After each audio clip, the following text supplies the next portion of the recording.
Dream11 Super Smash coming to you from McLean Park in Napier in the beautiful Hawke's Bay. Welcome to Spark Sports Summer of Cricket, and also welcome to you watching on TVNZ Duke. It's the Stags taking on the Kings. The battle for second, really, is the way to put it. Big batting lineup from the Central Stags. They are going to have a bat first. Canterbury won the toss, decided to have a bowl. Be interesting to see how they go about their business early in this one. They will know how important it is, Grant Elliott, to limit the damage. Central will be looking to post a big score here in their first innings. Top of the table clash, and there's some big names up in those lineups. Look at George Worker, second in the runs. Ross Taylor in that Central team. It's going to be McConkey. We were chatting about who might open the bowling. Skipper taking the reins here. Cole McConkey, he's had a great season. He's had a really good season with both bat and ball. I really like the way he goes about business, Cole McConkey. There's obviously an enormous amount of respect for him in the team. He's a good captain, he's a calm captain. Very considered man. Thinks a lot about the game, but always just has a presence about him where he knows what his plan is and he knows how to implement. Good leadership. And he's bowled well, most importantly. A couple of good cameos with the bat too. Yeah, it's 50 of 36 balls against Otago. It was a captain's innings. He went all the way to the end of the innings, carried his bat. First ball, whips through at pace. I always feel this is a great opportunity, but I think it's more so for the right-hander against the off-spinner. They'll want to try and get George Worker on strike. Bowl to the left-hander, that's where they see an opportunity for a wicket. Ball down. Cleaver backs away, gives himself room, punches it through the covers. That's the first boundary. Good shot. Well, Cleaver batting up the order has been a little bit dry on runs. This is a good start for him. He'll be looking to make some impact today. Top of the table clash. This is where big players stand up.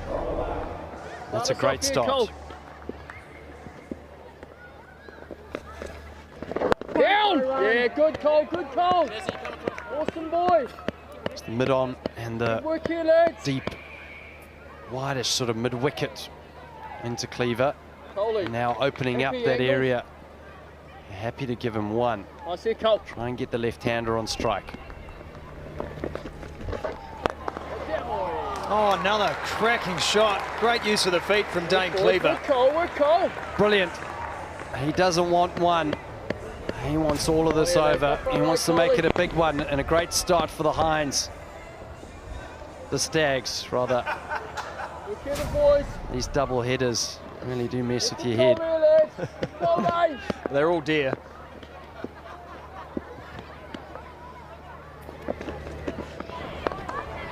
Just one. Yeah, Dezza. All the way in.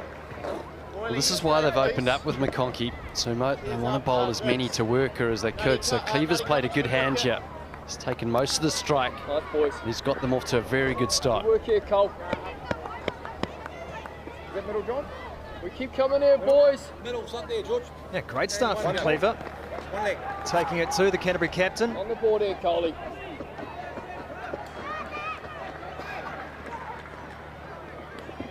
There's the matchup he wanted. 4 balls ago. Coley, can't hear Coley. George Worker just taking his time. Can't hear Cole. On the lads. Oh, down! Come on, come on, come on. And a quick single this time for Worker. Rush through, 10 off the over. It's a good start. 10 without loss. It's a great start from the Stags, and I don't mind that. I don't mind the aggression of trying to bowl a spinner, see if you can get a wicket early, especially the wicket of George Worker. Unfortunately, the over didn't go the way they wanted it to. They only bowled the one delivery term. It's a decent roll of the dice and good matchups that they're working early on in the game. Wickets are crucial. Bowler's right arm over. Because when you look through that batting lineup, Grant Elliott, Young, Taylor, Bruce, Clarkson, Bracewell, that's deep.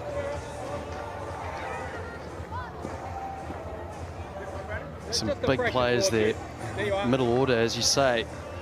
Let's try and get through that middle order. We almost saw a game when they played the Firebirds. They were just going to keep going, batting aggressively, because they knew they had the depth in their batting lineup. George Worker, he's now second in the runs list. He's been heading the runs list the whole season. He's only 5 runs behind Finn Allen. So he's had a great season and in magnificent form. Gets a bit of width too, Worker. Just a single. Leo Carter in the deep. Something we've seen during the Super Smash is we haven't seen a conventional third man. We've seen a slip almost like quite a fine third man in place that's deep in the circle. We've seen quite a wideish third man, almost to cover square drives, those deliveries, but this is probably a little bit more conventional. Almost a third, fourth slip in play.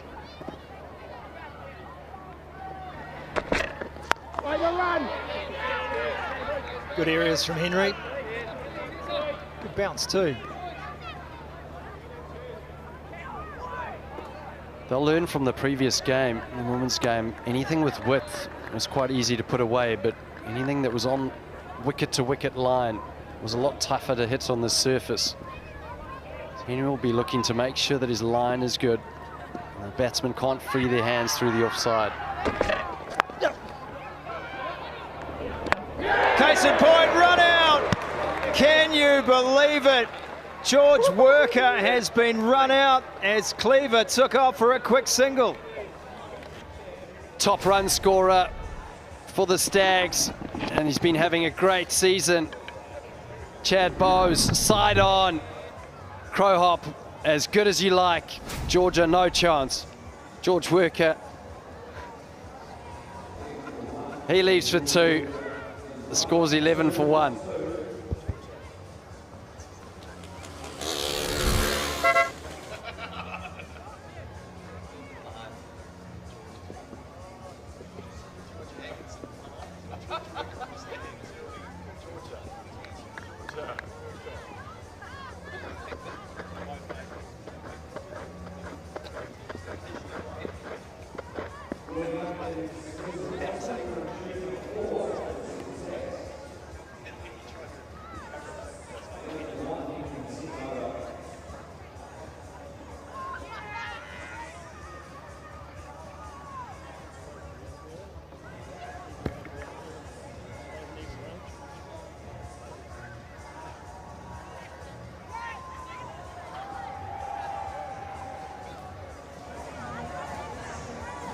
Chad Bowes, what a throw.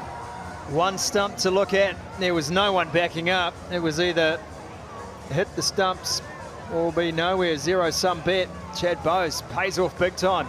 That's your middle stump. George Worker, One arm over, 3 to well count. out of his crease. Falling away, having to adjust his balance. That's as good as you'll see. Yeah, you just can't underestimate how difficult that is as a fielder. It's moments like that that can win games. Oh, Henry gets the edge this time. Bowes almost in the party again. It's great line and length from Henry. It's just on an outside off stump. Bit of bounce from him. High up on the bat to Young. Almost getting the shoulder of the bat. Bit of fortune for him early on. It's a gnarly one to get first up. Henry, the head of steam here. Backing away, Young. Flies over the top of middle stump.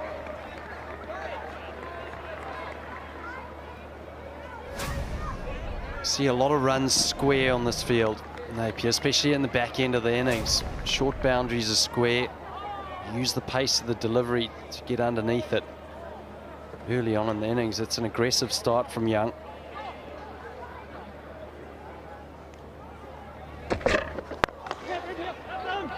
Another quick single taken, another shy at the stumps. This time they're home. 12 for 1 after 2. Good over Matt Henry. Just 1 run from it and a wicket. Well, a good first over for the Stags. Not so good second over. The run out and then perilously close there. He's quick. He's very quick between the wickets, Will Young. Just all a bit panicked at the moment for the Stags. After that flying start from Dane Cleaver, a couple of great boundaries off the bowling of Cole McConkey. Here is the points table. Firebirds unassailable at number 1. Will host the final. Kings and Stags likely to meet again. Stags have superior run rate advantage over the Northern Knights, who will face the Volts tomorrow. If the Stags lose tonight and the Knights have a win, they'd have to win by about 1,000 runs. So mathematically, it's not so much an outside chance as a round the corner, down the street, and possibly in the next suburb chance. Much to the disappointment of Scott Styris. Big ND fan. He's got that tattoo, hasn't he?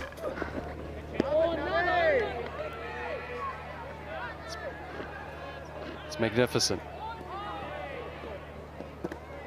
Ed Nuttall. Well, the left armour, we saw Cole McConkey. This is what I like about T20 cricket, is the variety you have in a team. Every team, if they can have a left armour, provides different angles, especially at the death of an innings. The latter parts of the innings, you can go across the right-handers, use those angles. Ready.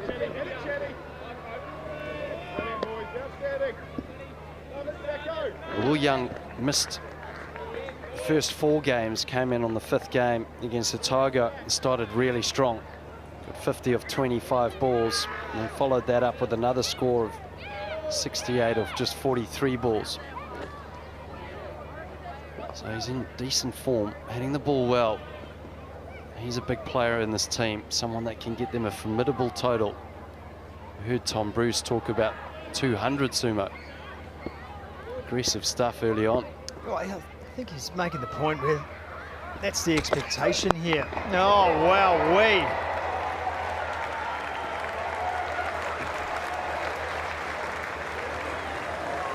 Will Young might have been listening. Well, Ed Nuttall, he hasn't done much wrong there. This is back of a length. Will Young just strikes that off the front foot. Says, don't lose your length to me. I want to hit you up and over. That is a great shot.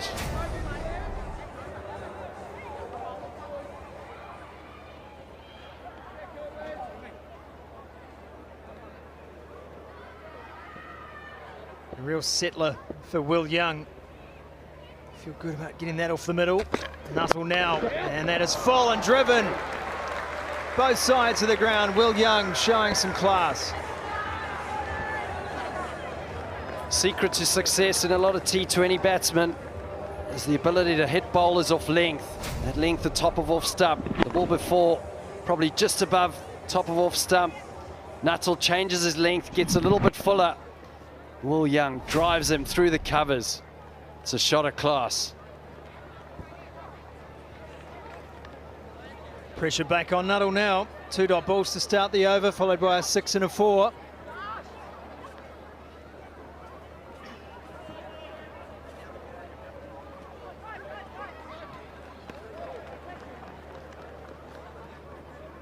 Sunstrike Shield doing its work at the moment.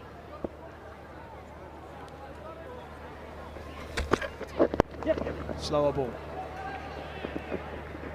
Worked away for a single. It's clever bowling from Nuttall. Set the field, almost indicating that he was going to go short to Young. Hit square leg and mid-wicket out. To Cleaver, the field changes once again. Decided to just go slower ball and just get hit for 1. Trying to limit the damage of the over already. The 3rd man will go back. No, he won't. They've changed their mind. Same field.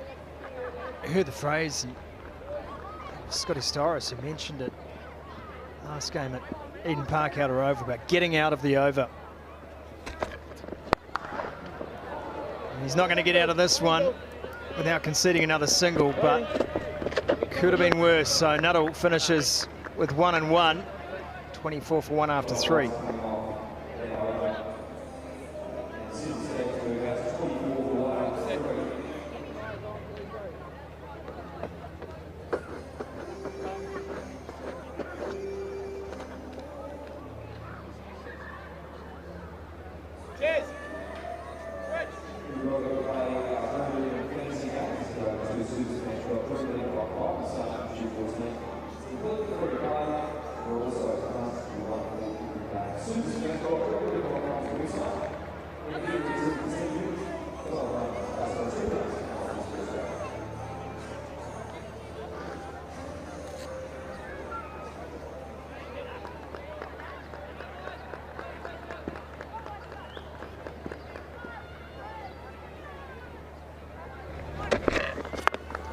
Henry. Good first over from Matt Henry, just the 2 runs from it. Cole McConkey joins us, he's mic'd up. Evening guys, how we doing? Cole, not too bad. Obviously, a couple of good shots, but are you feeling pretty good about where you're at right now? Yeah, I think, you know, Georgie's such a dangerous player for them. It was great for Chad to get that run out there. Yeah, the wicket seems a little bit interesting, just a little bit holdy. So it'll be interesting to see how it sort of pans out. Oh, yeah. Bold test. That's 4. Big top edge from Cleaver, goes all the way to the boundary. Not much you can do about that one. Bold test. Well, Matt Henry won't mind this. Square legs back, goes short. And fortunate top edge for Cleaver. Cole, it's Grant here. Obviously, you wanted to open up the bowling. Was that to try and get George out? Yeah, I was looking to try and hopefully get a few more balls at Georgie, but Dane batted well there. Just looks to be a little bit of turns. Hopefully sort of Toddy can come into the game in the middle overs and do his work. Are there any other matchups during this game that you fancy? Not to give it too much away, but I don't mind Todd to a couple of their middle order batters early on, especially if there's a little bit of grip there. Wait. Chaz, good hand. Chad Bowes again gets a good touch on this one. May prevent 4. In fact, he will. A good chase down from Daryl Mitchell as well. Nice boy, excellent, eh? Cole, how difficult is it as a spinner to play at McLean Park with the short square boundaries? Yeah, it can be a pretty intimidating task, I think, you know, with the shorter nature of the boundaries. But I think, you know, spinners have done reasonably well here as well, so I think you just got to be prepared to be a little bit strong in your belief and give yourself a chance off the wicket. But yeah, it'll just be interesting to see how it sort of what this wicket ends up doing. Yeah. The team itself, Cole, obviously the season's going well, and a win here today would even better that, but is there a good vibe in the team? Yeah, excellent vibe at the moment. I think, you know, the boys have been really enjoying their cricket this season. Yeah, it sort of started off in the Plunkett Shield and throughout the season, and yeah, there's a really good feel. It's always nice to book in a place in the finals as well, early. So, nice, Tears, excellent boy. Daz. And Cole, you're enjoying the captaincy? Yeah, it's been, you know, really enjoyable this season. I think, you know, it's been great having sort of Matty Henry, Tom Latham and Henry Nichols be a part of the team, and they just bring back a bunch of experience as well to a reasonably younger group. So no, it's been a really enjoyable season. Hopefully get a win here today and yeah, get a win and take some momentum into Thursday's semi, wherever that will be. Great to have your company on the broadcast, Cole. Thanks very much. Into the 4th over, 36 for 1.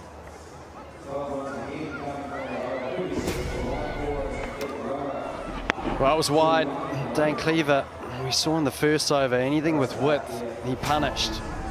Matt Henry just rolled his fingers over that. It was a leg cutter, trying to change up and get out of his set. So important that you can start well and end well as a bowler in this T20 format. There's a man with a lot of change-ups and a lot of experience in the recent years, Daryl Mitchell. They'll be looking at him to get another breakthrough.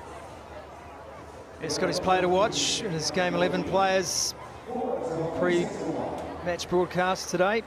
Daryl Mitchell is enjoying his time in red and black.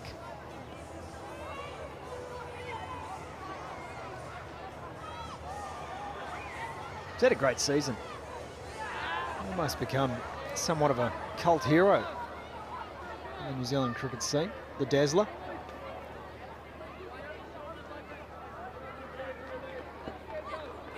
Great catch in this very ground earlier in the summer for New Zealand. Oh, it's off the glove and it's got to be gone. He's walking off. Will Young strangled down the leg side. Daryl Mitchell strikes first ball. Dream start for Daryl Mitchell. That was a big wicket. One they would have definitely targeted in this power play. Will Young, well, he's come in and he's played well from ball one. And that's a little strangle off the glove. He'll be disappointed. He leaves for 13. The score's 36 for 2.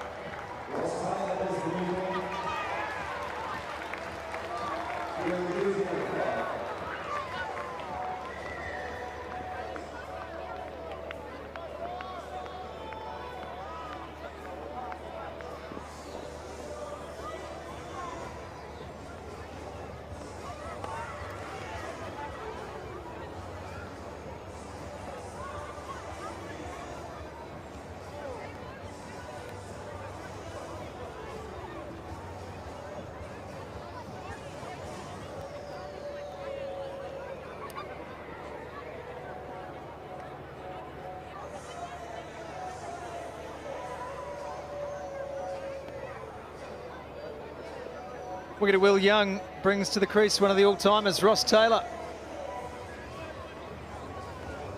If ever there was a time for that man there to stand and deliver, it's right now. Team under pressure. They were put into bat. Tom Bruce said they would have anyway, and they are 2 down after 4.1. Yeah, great start. The power play, you'd love to get the opposition 3 down or more. This is an opportunity for the Kings to try get another one. One more wicket puts them on top. The sunshade's in effect. That's the big shadow you can see across the bowler's end of the pitch, but it has opened up quite a bright spot right in the landing zone. But it's doing its job at the other end, that's for sure. You can't win them all. The sun's hard to block out completely. The landing zone, is that sun spot just back of a length? This is exactly where Daryl Mitchell will want to land it.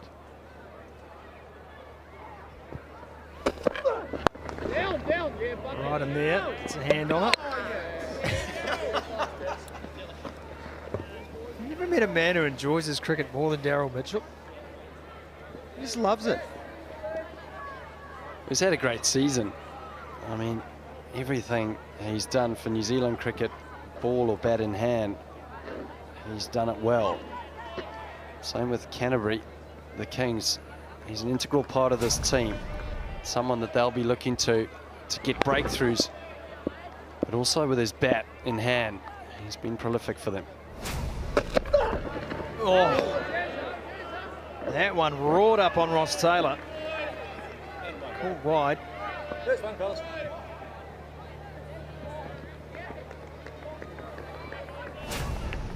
As you said, Sumo, I think this is a great stage for Ross Taylor. Great opportunity for him to prove a point here.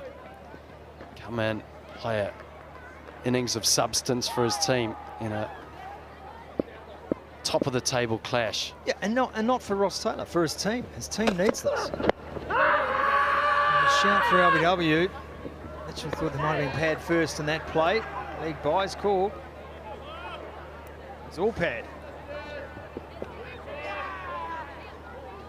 I think Mitchell thinks this is a lot closer than perhaps the umpire did, and that's definitely sliding.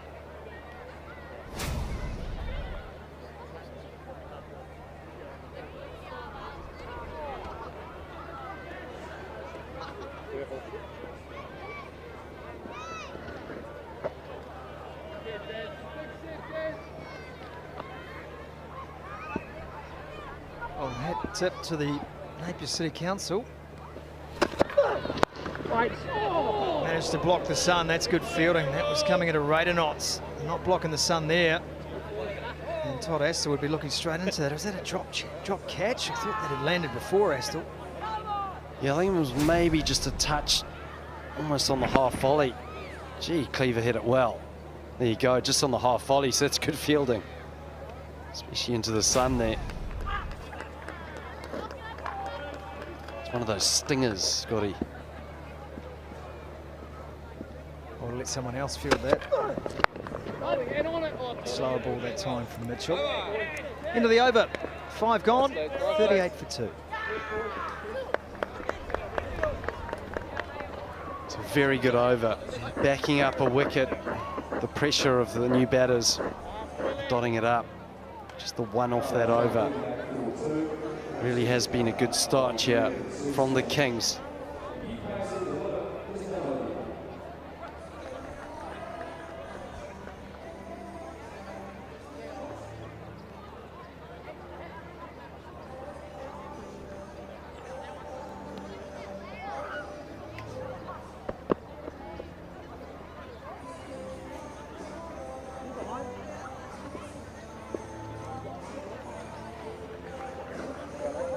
Middle stump.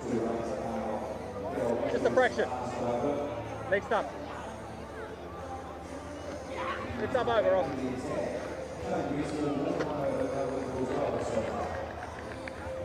A fraction.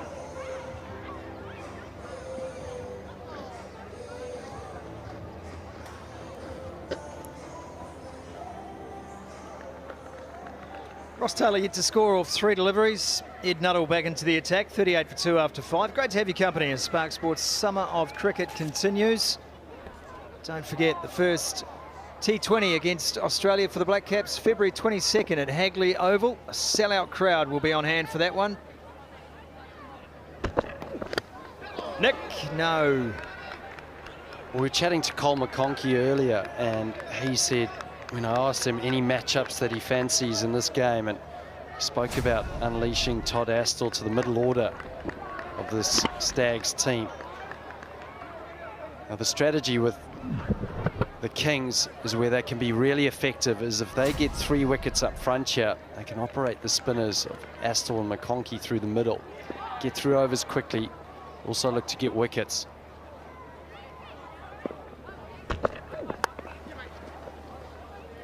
Guided down by Taylor, gets off the mark. It's just such an asset to have, Scotty, having a leg spinner in the team. Someone that can spin the ball away from both right and left-hander. You see with any T20 team worldwide that is of any substance, they have a decent leg spinner in the team. And that's partly probably why we see such a prevalence of leg spinners coming through the women's game. I think there are only 2 left-handed batters in the entire women's Super Smash.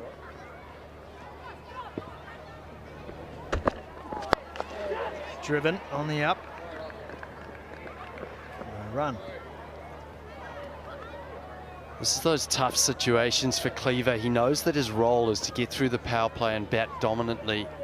Better get as many runs as he possibly can. However, being 2 down, you also don't want to premeditate here, make a mistake. Because 3 down with 2 new batters in at this stage would really stem the flow of runs for the Stags.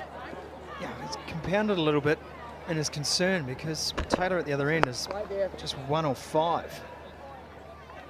And looking like he might prefer a little bit of time to work his way into this innings. So Cleaver's still got to keep the runs ticking over, keep that run rate up. And I think the key is the mental game here is not to let scoreboard pressure or any of those external pressures to change the way that you were going to play initially when you came to the field today. He's got his game plan against Nuttall and he just needs to execute that. He might take out riskier shots potentially in this over. However, he must still think about those strong options that he's going to use. He's got a John Farnham this, you reckon? He's going to take the pressure down.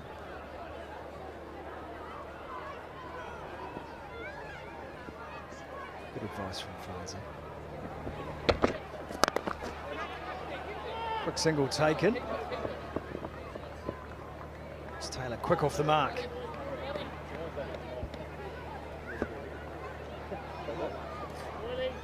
It's been a very good period here. The last 10 balls, just 4 runs coming from it. It comes down to that calculation, doesn't it? 1 ball left in the power play, and all teams know that percentage, if you're 3 down during the power play, drops substantially. Percentage chance of victory, that is. So a little circumspection creeps back in right at the time when you're supposed to be accelerating through, scoring boundaries. Power play wickets have become a key currency in victory.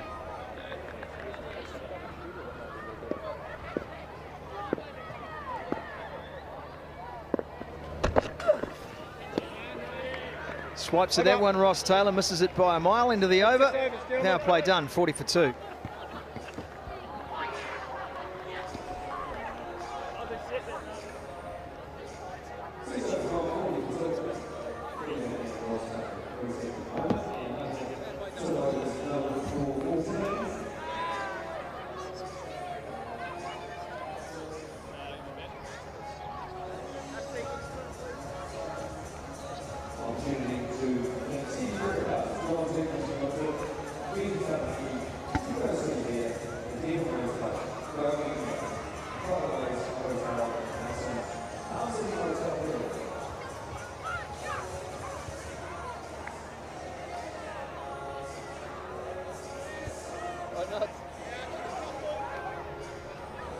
Looks like a good sandwich. I don't know what was in it.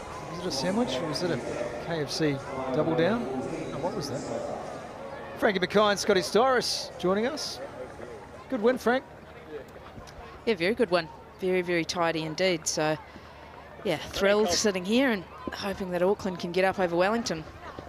Oh, that has just popped up. Gone nowhere. Cam Fletcher, not much of a clue. Good boys. Come on here, Coley. Sorry, boys.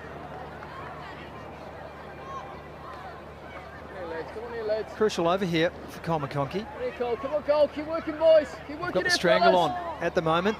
The Kings desperately want to stay there. McConkey fancies himself to Taylor, and Taylor says, I'm just going to swipe you away for a single. I think we've got a bit of a telltale of how Canterbury feel this pitch is playing already. Even the quick bowlers, Matt Henry, along with Ed Nuttall, to a lesser extent that one over from Daryl Mitchell, a lot of change of pace. So trying to go up and down, not just simply down, go up and down in pace. Down, nice. Nice, Cole. And I think back to the final ball of the last over when just a length ball outside off stump, an area Ross Taylor really thrives in all cricket. And it was past him before he really had an opportunity to play that cut shot. And that's, I think, clever tactics. They've spotted and identified early, Canterbury, the right way to bowl on this pitch. Get there, spin ball.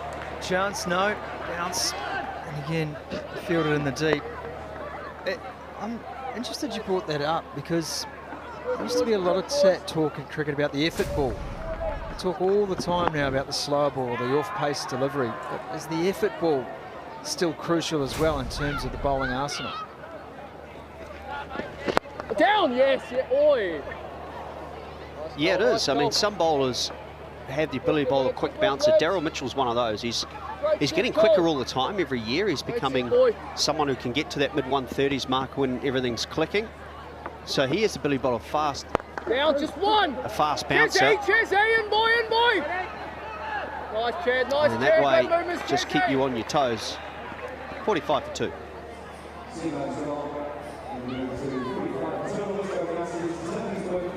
Same for you, Frank. You pride yourself on that as well, your variation of pace when you're bowling. Yeah, I think it's crucial in shorter form cricket to be able to go up and down the gears and just try and keep batsmen guessing a little bit as well. And when you get on a surface like this that is slightly too paced in its nature, to be able to go up and down in your pace is just so valuable. Really breaking up a fight there on the bank. Full security. It's getting out of hand between those two 6-year-olds.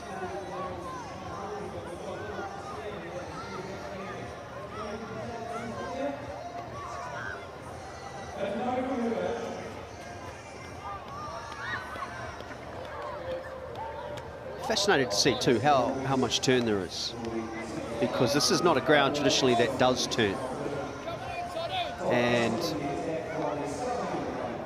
the usual friend of a spinner on this ground is bounce and their ability to get the ball to stand up and hit the top of the bat.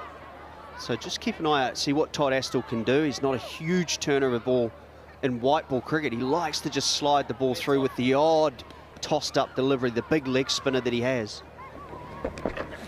Well, Down. Spin now from Todd Astle, but his captain was getting in the mix as well in his last over. There's some of the variations. An off spinner, of course, Cole McConkey, and just trying a variation. Next two there. Little leggy, followed by a shot there of his stock delivery. Boys. You come on, lads.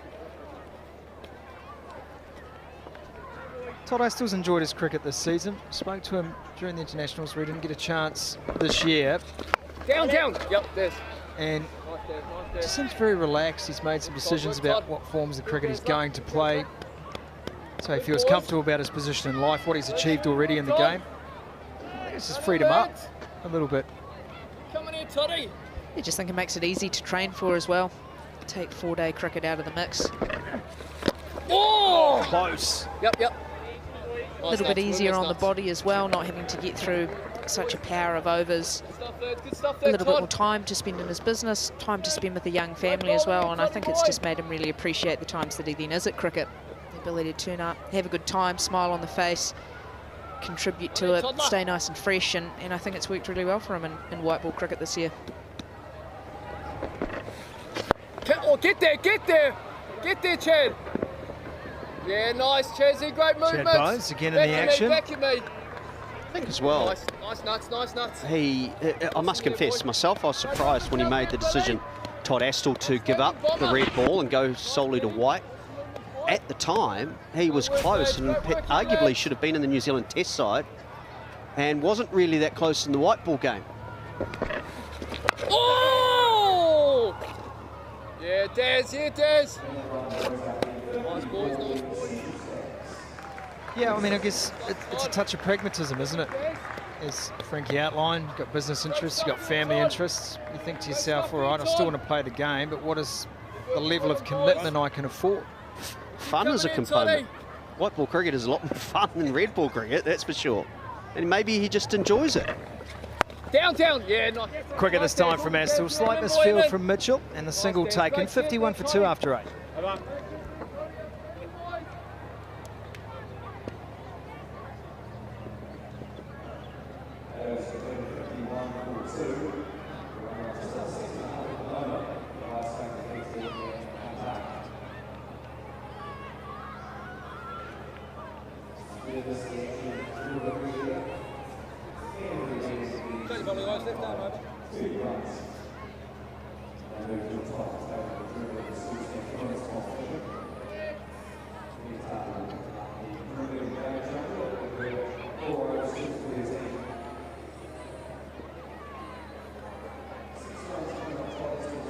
It's a lovely evening here in Napier. It's been a bit shifty throughout the day. Overcast, the shade curtain is flying for the first time too, and it's done its job. Just a small window of sun strike here at McLean Park. So, well played. Just a big job to hoist that. Ed Nuttall into his third. Walking across Ross Taylor.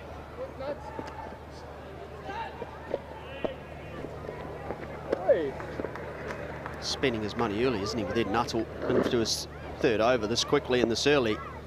Just wonder, how expensive would it be to put a crane up every time there's a match here? It'd be cheaper than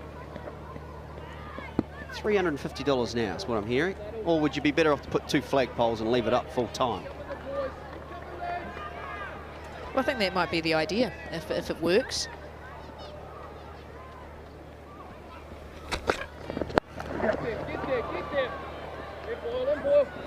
find the boundary at the moment.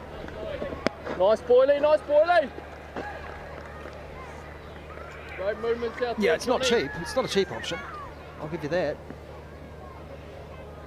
There was even a little bit of discussion just earlier about, at the moment, it's just one layer, and as to whether it needs to be 2 layers to Double curtains. double curtains. So I think if you're getting to that stage, then to put up the permanent poles, I guess, either side of it, so it's a permanent fixture at the ground, seems a good idea. You always need blackout curtains, don't you? Especially if you're on night shift. Yeah. Yeah. Maybe you throw a sponsor on there. It's so many possibilities. They're endless, really, with fabric. What'd you go for? Silk? Be your choice. Satin? Yeah, well, lovely. A lovely satin curtain. Really classy look. Just bring a touch of the boudoir to McLean Park. Maybe Venetians. Just a giant Venetian.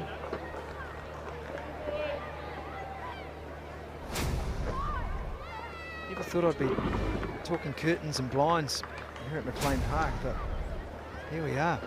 What a world we live in. So you're not happy with the single layer there, Frank? That's what you're saying. No, it wasn't me actually. I was inquiring as to what it was made out of, and then the discussion came about that there might be the need for the double layer. Just Taylor again, coming down the pitch, just not quite picking it up. Well, you've got to be breathable, of course. Don't let the wind blow through. Look, I just think it's a great idea. I think the amount of stoppages we've seen here and the frustration at times from players and spectators and I guess probably Napier in general, I think to be able to have a slightly out-of-the-box solution to it, I think is brilliant, and it's worked really well here tonight. So I think congrats to whoever came up with the idea. Yeah. Maybe costly, but not as costly as not getting cricket games. Ross Taylor finds the gap, and there wasn't much of a gap to find. That's a glorious shot. As Grant Elliott described it, this is Ross Taylor corner, or Foo corner, which is a nickname. And he likes to go just shimmy slightly across the offside and then go to that leg side.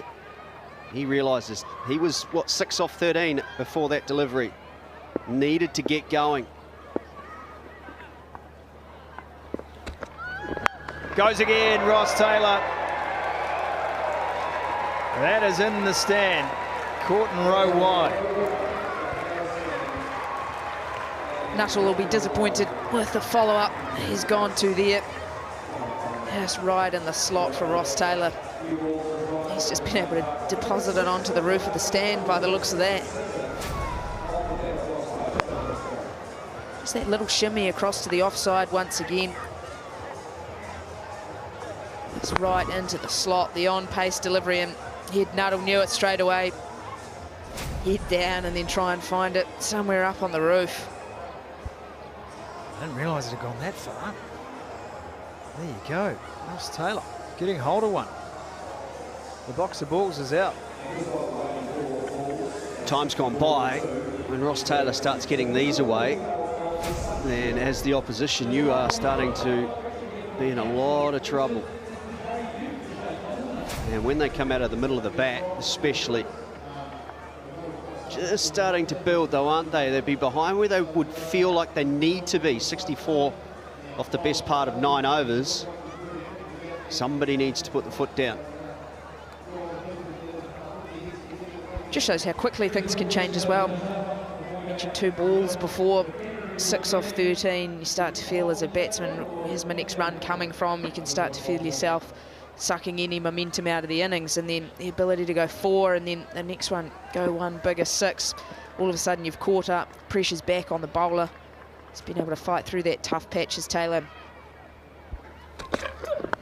Edge past the keeper, runs away for 4.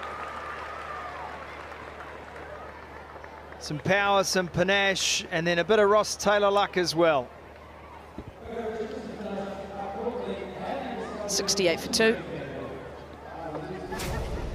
Just shows when that momentum starts to go your way, all of a sudden the luck starts to follow you as well. Ed Nuttall's done well, used the pace of the surface. A genuine edge from Ross Taylor, but runs away for another boundary.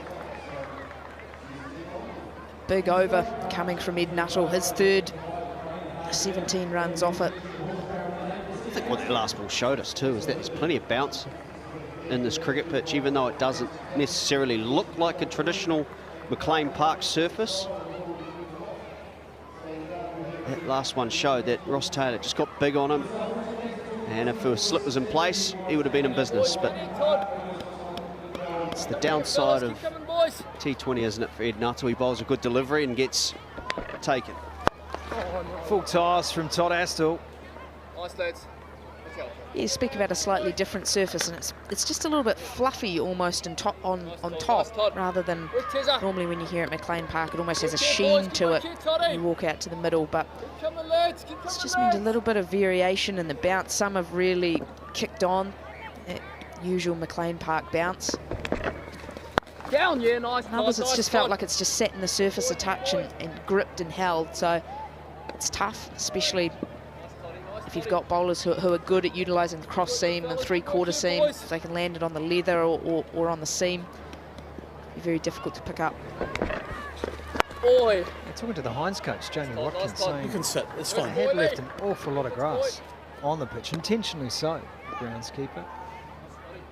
Trying something. Let's check out this battle for Todd Astle. He knows that Ross Taylor will want to go over the leg side. Does he bowl slower and wider, or does he keep with that quicker wide deliveries? Yeah, Happy to go wider. Ross Taylor's going to follow him. And that's clever. If I'm Todd Astle, I stay on that line. Ross Taylor will know. He's wondering why it wasn't a wide, and it's simply because he moved across himself. So good decision, Chris Brown. And that's... Does he be brave though? Does he try and go for a wicket, stay on that wide line, but just toss it up? Leaping around like a jack in the box. And that's 6 runs. Ross Taylor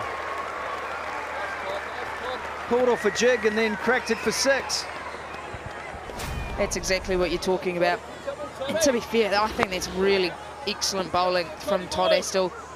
Leo Carter's got himself in a little bit of a tangle out on the boundary as well. Fine margins in T20.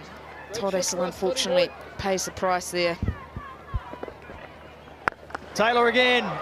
He is teeing off Roscoe. 6 more. Todd Astle over goes for 15. It's 83 for 2. So difficult to bowl to. Mentioned that in the last over when he's in this sort of mood. And it's the flick of the wrist that generates all that power. And Todd Astle either maybe gets a breather for an over, or he needs to regather and come up with another strategy. Inside or outside the swing is usually the way. Make him reach it, or at the toes, the heels even. Stags coach Eldon Leonard will be watching, Eldon Smith, should I say, will be watching on. Eldon, great to have you on the broadcast, mate. That's quite the over from the veteran. Thank you, Scotty. It's good to be with you guys. It's lovely to see him that way, and hopefully he continues for a while. Haven't seen a shot like that since you at Woodridge College. Good old memories. You feel you're in a good space here, Eldon, in terms of where you want to be score-wise? Yeah, I think the feedback has been that it's not the easiest wicket. It's a little bit too paced. Some are skidding on, some are holding in the wicket. And you know, if you hit the right length with your slow balls, your knuckle balls, and your cross seamers, it's quite difficult to score. So we weathered a bit of pressure from the Canterbury boys there, and it's good to see this counter punching from Roscoe.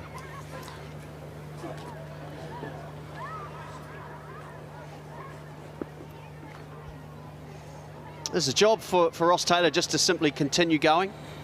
Yeah, I think you know, this sort of mood, it's good for him to carry on how he's going, and I think Cleaver is offering him good support on the other side. Ross Taylor is intent upon sending every ball at the ground to Hastings. Hope it carries on. What did you say to him before the game? Did you upset him? Oh, not at all. He was hitting them quite well in the nets yesterday, and I was hoping that he would come out in this sort of mood, and it looks like he is.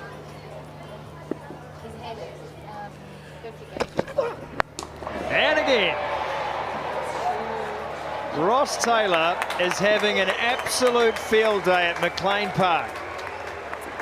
From a batting perspective, are there any plans for players individually, or do you just say, and like with Ross Taylor here, if you've got an opportunity to win the match, go out and do it and have that freedom? What plans do you have in terms of your communication with the batsmen in your side? I think the batsmen, what we tend to do is have that communication among the batters there. They'll play different roles at different stages. I know Dane will be the role that he'll be tending to feed the strike to Roscoe, and he'll feel that he's going to be the one that has to bat deep and take us far. That gives Roscoe that freedom to then play the way he's playing at the moment.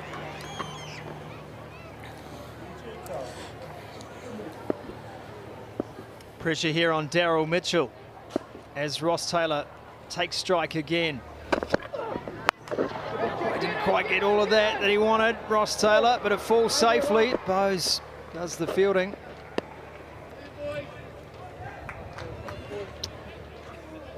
No, you haven't qualified yet for the playoffs. How much are you looking behind you with the Knights, and how much of it is just simply about performance today? Oh, we've just been focusing the whole week. Our focus has been on us and what we bring, how we go about our preparation and how we go into the match. We want to go and play well this game, play to our standards and take some momentum with us if we do go through to the next round. We didn't focus on the next round or anything. The important part was this game for us. Cleaver gets it up in the air, chance. Just short of Will Williams, and Dane Cleaver looks to fight another day. One ball left in the Daryl Mitchell over. Before I let you go, Eldon, great depth in the batting lineup. What about the bowling plan today? Do you guys sort of sit together and think about the matchups that you might come up against with this Canterbury side? Oh, definitely. Looked at the matchups in the Canterbury side. That's how we've got the two spinners playing as well in this game. We just looked at the nature of the wicket, the opposition, and definitely some matchups that we're looking at in this team. Also looking in the power play, the matchups that we can have there. So definitely some plans that we are working on, and hopefully the guys go out there and execute with confidence. Edgy to finish the over. Thanks for your time, Eldon. Great to chat to you, mate. Thanks, gentlemen. Great to chat to you. 99 for 2.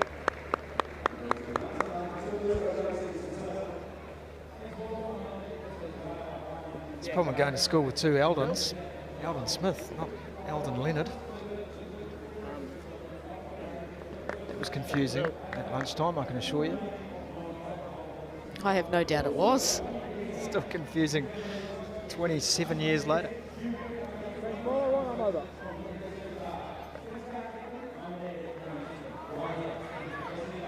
Eldon and I are very lucky to attend school in South Africa. A beautiful school it was too. Woodridge College. Situated in a nature reserve, halfway between Port Elizabeth and Jeffreys Bay. Surfing on a Wednesday, not bad. And one of the pioneer multiracial schools in South Africa. Ooh, surfing in South Africa, I'm not sure about that. There's a few sharks. Yeah, there are.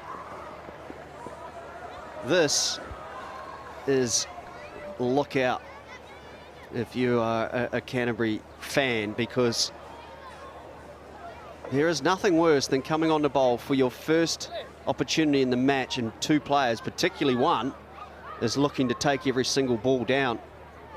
So under pressure immediately is Will Williams without even having bowled a ball.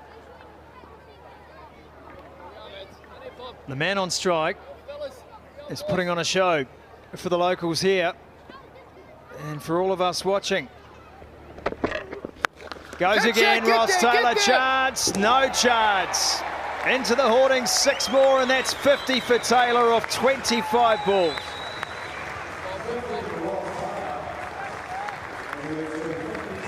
Been treated to some serious striking from Ross Taylor.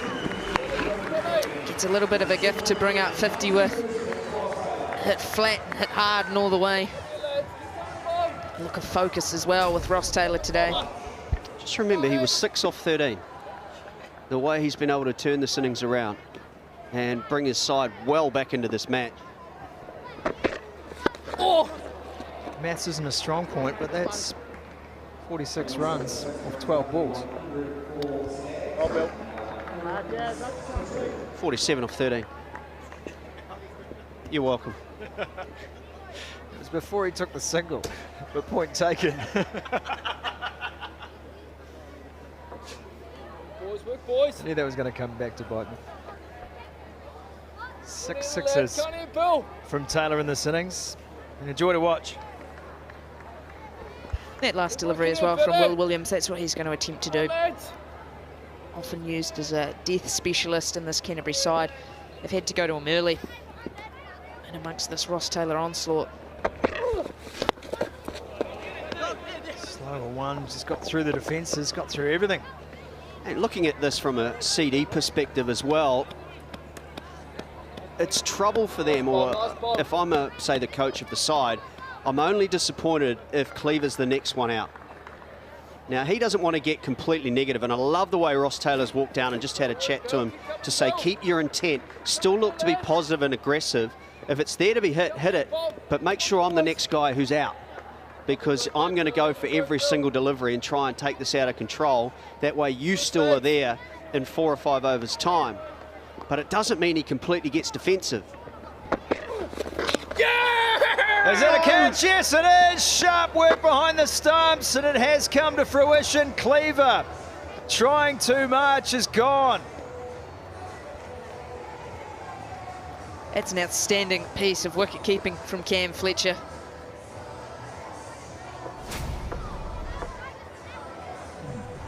Gets across into that lap position. Possibly off the pad. Disappointment and frustration from Dane Cleaver. He has to go for 33 next to his name. The Stags 106 for 3. Not a happy man, is he? Man, I don't think he hit it straight off the pad. And that's where that frustration came from. There is no worse feeling when you know you haven't hit it.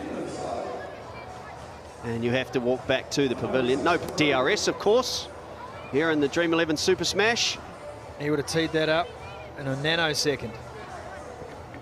And the reason I said I feel it's a problem if Cleaver gets out next, because if Ross Taylor hits the next one straight up in the air, then you've got 2 new players at the crease who then need to get started.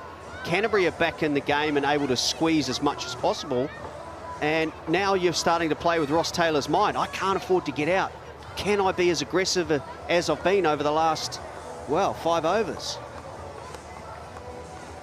That's the last thing you want as well as in this situation, is to bring about any doubt to Ross Taylor. He hitting the ball so well at the moment. You want him to be able to just keep going and going and going. But as you say, with that wicket, the last thing you want to do is have a big partnership and then lose back-to-back wickets. Whether it's pad or whether it's off the bat, he's caught in the scorebook, and I think a fantastic grab from Cam Fletcher as well. Lined himself up well, put himself in the right position to take that grab.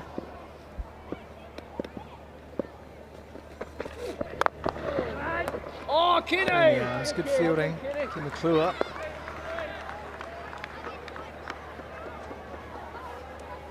There are still batsmen to come, and that will give Ross Taylor some level of comfort after Bruce, Clarkson and Bracewell.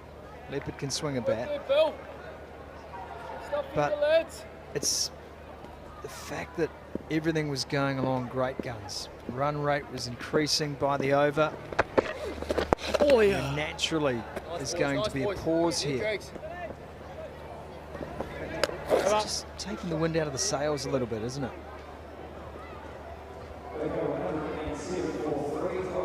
Into the over, 107 for 3.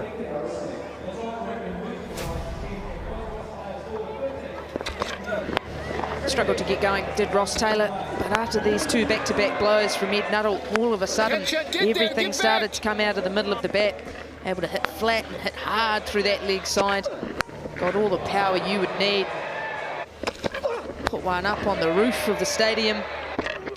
6 sixes in his 50. He's just peppered that leg side. Been brilliant to watch and injected a lot of momentum into this innings. The hits are one thing, but they're nothing we don't see from Ross Taylor and haven't seen from Ross Taylor for years. But the way he's moved about the crease, especially against Astle, that's what I've enjoyed watching. Square boundaries are the short part of the ground, but the problem is that he's hit it so powerfully that even if he's 10 yards either side of the fieldsman, he's not getting it. And that's so hard to defend. Well, Todd Astle's had 2 overs with which to come up with a plan, formulate an opportunity. He'll be bowling to Tom Bruce for the first delivery, which is probably why he's smiling. But then the battle resumes. How does he go after Ross Taylor? Down, nice, Todd, nice, Todd. I think it's a really good move as well from Cole McConkey to try and get Todd Astle back into the game here. Tom Bruce has started poorly against spin in recent times. So go to your experienced spinner and Todd Astle to try and pick up that second wicket in quick succession. And hopefully, with getting Bruce out, that's potentially the way to try and slow Ross Taylor down. Perhaps that is the plan. I think he goes. Down, Collie. Just holds that one back, takes the single. I think that shows what the wicket of Cleaver has done. Ross Taylor has to change his game. That's why I think it was a bad thing for... Look, I don't think we all can see that Dane Cleaver didn't hit that delivery and therefore was unlucky, but the shot option itself... Get there, get there, get there! You just simply don't believe it needed to be played. Knock the ball down the ground, give the strike back to Ross Taylor and let him to continue to take 12, 15 runs off an over like he was doing. Yeah, it's the shot you tend to go to when you want a boundary or when you feel you need a boundary, and I just don't think it was at that stage for Cleaver. Ross Taylor hitting the ball so well. The best thing Cleaver could do was get himself down the non-striker's end and camp down there. Oh! Comes down the pitch this time. Sprays it into the offside. Good work, Toddy. Good work, Toddy. That's top bowling, Toddy. 4 singles from the over so far for Todd Astle. This is a good response. Down, just one. Yeah, Des. Yeah, Des. Now it's up to Taylor to do something with the final ball.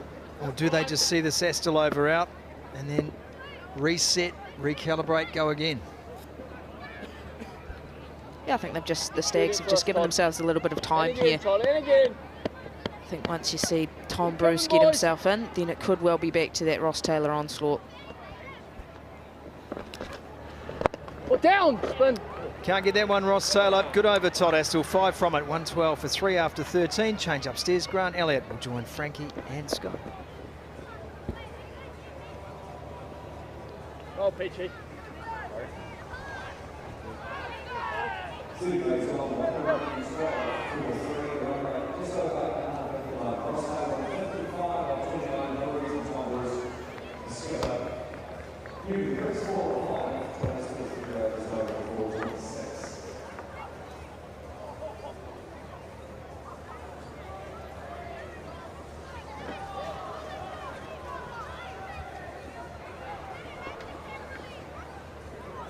Beautiful day in the Hawke's Bay.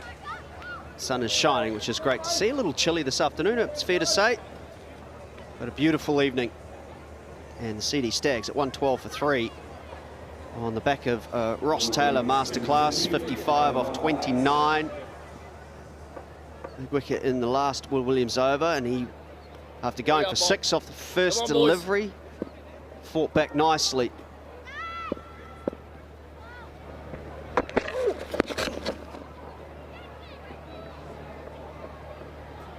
The difficult thing in T20 cricket is when there's an onslaught like Ross Taylor's producing over there, you still have to think of wickets. You still have to think, how am I going to get this player out? There is an element of Ross Taylor now, you just want to get him off strike. Try and strike at the other end. Get Bruce on strike so you can try and take wickets from that end. He's certainly in a dominant mood, Taylor. It's beautiful to watch when he's in this mood. So with that in mind, with your point you've just made, how do you, it's easy to say we need to pick up wickets, but how? The nitty-gritty of it, how is that achieved when a player like Ross Taylor is going as he is?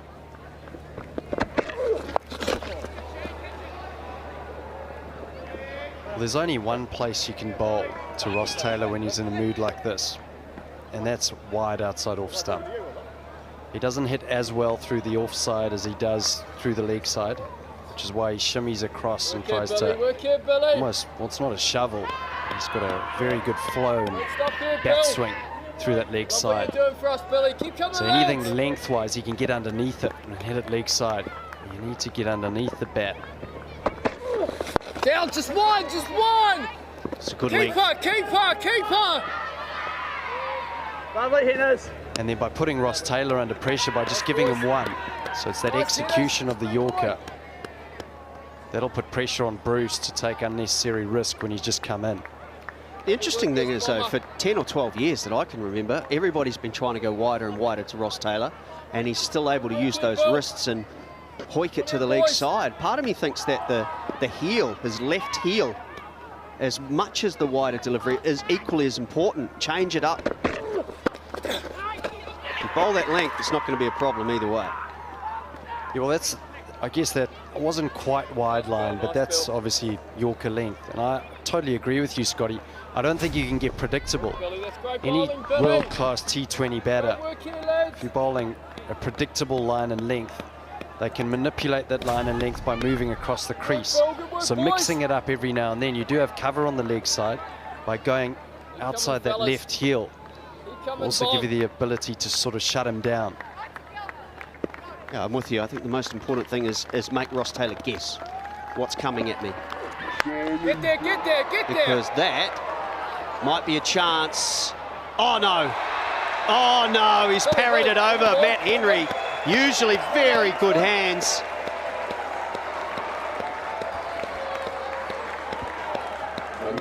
Done everything right there, has Will Williams. He's been able to execute the Yorker. He's gone pace on, pace off deliveries.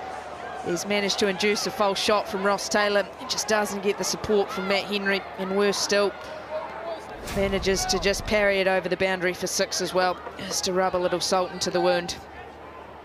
Can probably guarantee now as well, just to cap the over off, this one will probably go for 6 too.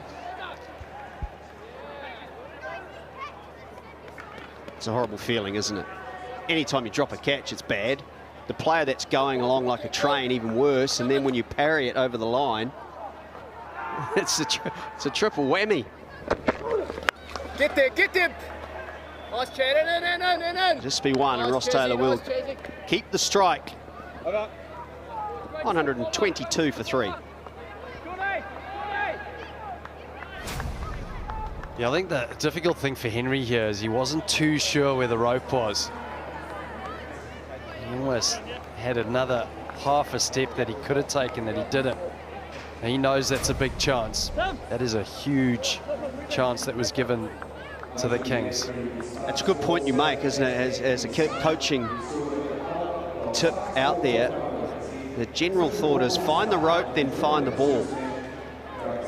So Matt Henry could have just, before he worries about the ball, make sure he knows where that boundary rope is and then concentrate solely on the ball. And he can, I guess, minimise the things you've got to worry about.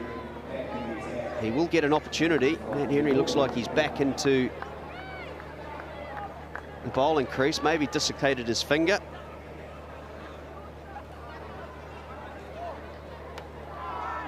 Either way, he's get some running repairs. Do you like this move as well, where a player's just dropped a catch, even an outstanding member of your side, to then just say, right, go back, give the ball to him, get us back into this match? I don't necessarily love it, if I'm honest. I think it's a tough ask, but I think it was probably a decision that was made before that. I think they tried to get that tight over out of Todd Astle. They'd utilised the experienced man there, so trying to then back that up with Matt Henry, I think would have been in the plan. he's got a couple of overs left up his sleeve as well. So to try and use him for one here and then possibly one of the last couple of overs of the innings as well. But yeah, I'm generally not a massive fan of the drop a catch or make a large mistake and then throw them the ball next over. Well, I think McConkey knows that there's 3 wicket takers in his team. His premier fast bowlers, Matt Henry, Ed Nuttall, and he's got Todd Astle through the middle. There's one matchup that he doesn't want to bowl at this stage of the game, and that's himself to Ross Taylor. Ross Taylor strikes off spin extremely well. It's straight in his arc. So I think bringing back Matt Henry at this stage to try and get a wicket is a good move.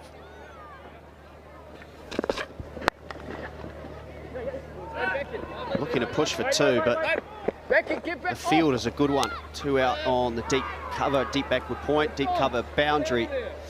The good news is, though, if you're looking at it like that, 6 bowlers have been used. McConkey's bowled 2 over, and with Doug Bracewell next, along with Clarkson as well, maybe he doesn't bowl again. Both right-handers, they'll enjoy the off-spinner. It might be that the other overs are bowled by Williams or Todd Astle.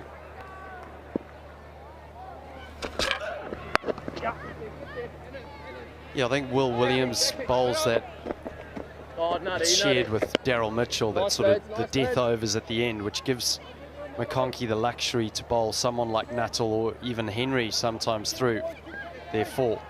So I think Henry might just bowl the 1 here and then leave it up to Mitchell and Williams to finish it off. Todd Astle still has 1 over, as well as Nuttall.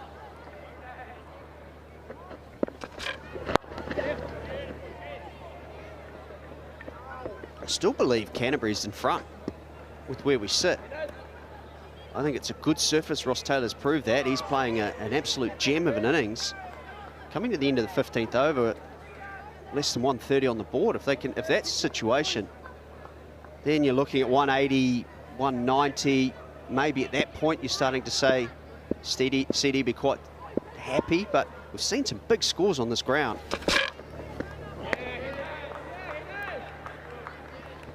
Yeah, I think if they can get up around the Stags, if they can get up around that 190 mark, I think they'd be very happy walking off. I think it is a slightly difficult surface to get yourself in on. I think it's just ever so slightly too paced. Just a little bit of variation in the bounce as well, which makes it hard. Feels like you never feel like you're quite hitting it as you would like. So I think if they walk off the field with 190 on the board, I think they'd be thrilled.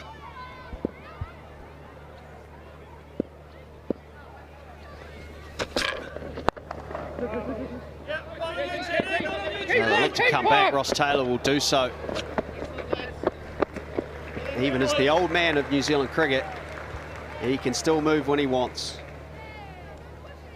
You did mention, you say that Canterbury will be happy, and I agree with you. Canterbury have actually, I think they've been the dominant player so far out there. Besides Ross Taylor, there's been 3 overs over 9, 10 and 11, which ended up going for 48 runs. That was a big change in the game. That edge will finish the over with a boundary. Had been such a good over to that point, so 9 runs will come off the 15th over. It is 131 for 3.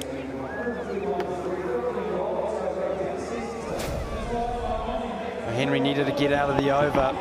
His 3rd man was up, so he decided to go short and wide. Trying to get hit to the offside boundary. This partnership has been pretty good. That over from Henry, unfortunate end to it. That one there perhaps could have gone York, could have finished the set.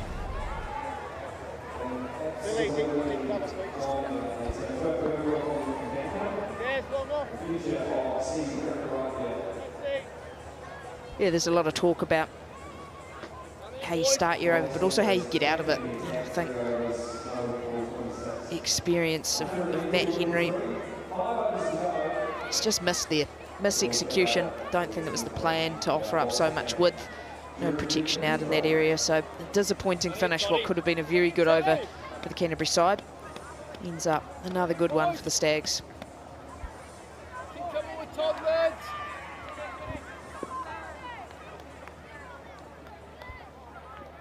Todd Astle for his final overs. Done a pretty good job when he's got Ross Taylor looking to come after him, and you can see Ross Taylor already outside off stump. And that'll be, whoa, that is tough. That is tough. Cole McConkey's out there, skipper of the Kings. That is not far wide of off stump. Talk to me, mate, about how you've managed to show the leadership around a player going as dominantly as Ross Taylor is, perhaps. Catch. Out, yeah. Got him. That is beautifully bowled. It's that wide back of a length. And he's hit it straight down to deep point. It's Will Williams with the catch. Well, you've got to go wide to Taylor when he's in this mood. Try and take away that leg side. He hit it all right, but not well enough. Straight to cover. Well, the Kings will be happy to see the back of Ross Taylor. He leaves for a magnificently played 65. Scores 132 for 4.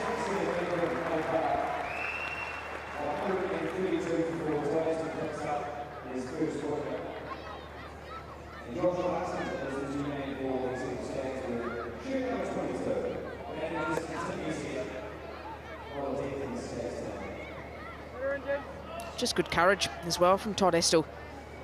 Wided the ball before, perhaps slightly unluckily as well, but knew that that was the plan. That's how he had to bowl to Ross Taylor. Potentially that ball even wider still. Just trying to get away from that leg side of Taylor, and on this occasion he does decide to go offside. Can only find Will Williams. Beautiful piece of bowling from Astle. A good sign of showing your nerve as well. 100% agree with that. It is a good battle, isn't it? And vastly experienced Todd Astle. Highly skilled as well, of course, against Ross Taylor, who just had to pull back from that dismissal of Dane Cleaver. Clarkson, the new batsman. Two very powerful players at the crease. Spin.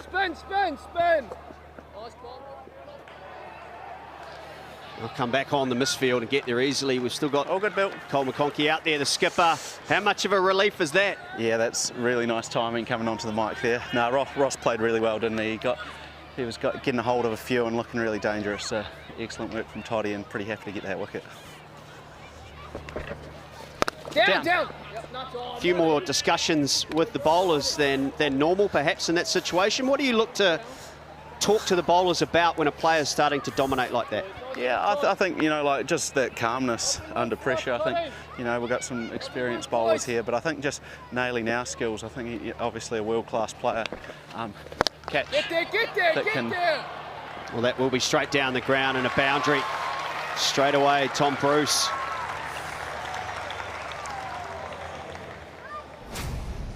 Tom Bruce in on the act. Astle, probably his length. Ty. Going good. It just gave Going nicely here, Ty. him the opportunity to hit through the line. That's a great shot. Oh, bowling. Easy. Hey, Cole, you know I like talking about matchups. Nutsy, just come into extra, please. Yes. Yeah, you're there, Grant. You know I like talking about matchups. Ross Taylor versus Cole McConkey. You didn't fancy that matchup? Not particularly, to be honest, mate. I thought as soon as I come to the bowling crease, he started licking his lips at some off spin, so I felt very vulnerable. You feel like there's a catch at slip coming? Hopefully. Oh, down, spin, get there. Yeah, brilliant, Kenny, boy. outstanding, Kenny. Nice boy. Oh, lovely, Ken. Nice tight. Successful over for Astle. It is 140 for 4.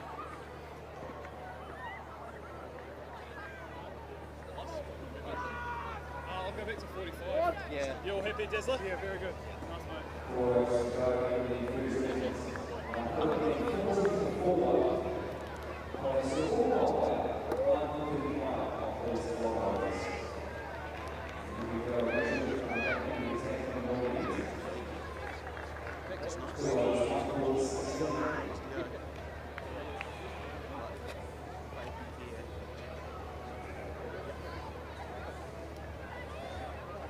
Daryl Mitchell. One very good over. Picked up the wicket of Will Young. Strangled down the leg side. And then Ross Taylor getting hold of him in his second over. Always a nice feeling to come on the bowl when the main man's just been dismissed. Colin McConkey's still out there, which is great. You're thinking behind Daryl Mitchell now in this situation? I think, you know, Daz's been a handy wicket taker for us through the season, just with a few different change-ups, changing the pace to these boys.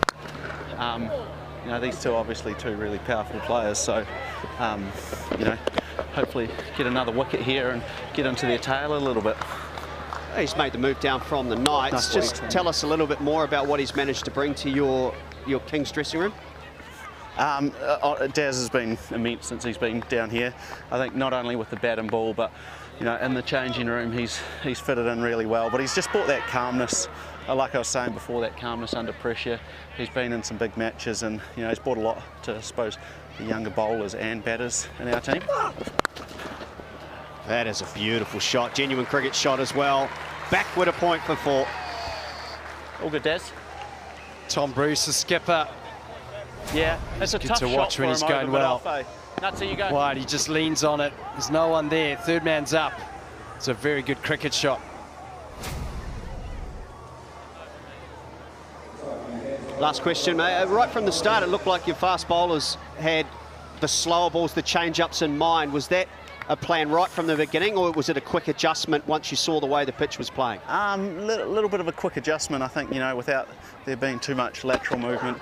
You know, oh, get there. Oh. Can't get there. Yeah, I think, you know, the pitch just had a little bit of grass on there, so it just suggested like it might hold up a little bit with the cutters. But yeah, I'm pretty happy with the way the boys have bowled. They've adjusted well. Thanks very much. Good luck. Just the 3 overs to go.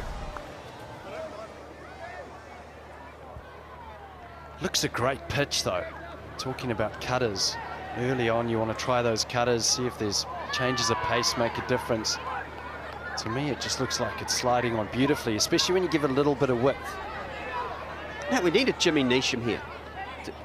Not sure I've ever said that before, but why is it that under lights, the ball just seems to skid on a little more? Doesn't have to be any duel around. You want to replace him? You want to replace him for the day, Grant, and give us your theory why the ball seems to skid onto the bat nicely, and it's always a better time to bat under lights. Got no idea. Just say condensation. The elements change. Who knows? Drop in temperature. We're up against a lot out there, but it always does feel nicer to bat late at night. It does feel like it slides on and you can just throw your hands through the line. Daryl Mitchell will know that. I'll look to come back, and it might just be placed and weighted nicely. Don't ever test my knowledge on geography, Scotty. I'm terrible. What does geography have to do with anything? In geography, we learnt about the weather. Did I get that wrong? Should that have been in biology class? We learned about weather and geography. I honestly thought you were being clever there and said geography. But no, geography, okay. That is beautifully picked up. Tom Bruce, as soon as Ross Taylor got out, has taken over. Poor delivery on this occasion from Mitchell, trying to take pace off, but drifting well down the leg side. Just able to catch up with it, knock it on the head over top of that short fine leg, and easy pickings. Can I make a suggestion? You're sitting next to a librarian. Might be a good thing to go and visit her after this. Well, I didn't study meteorology at school.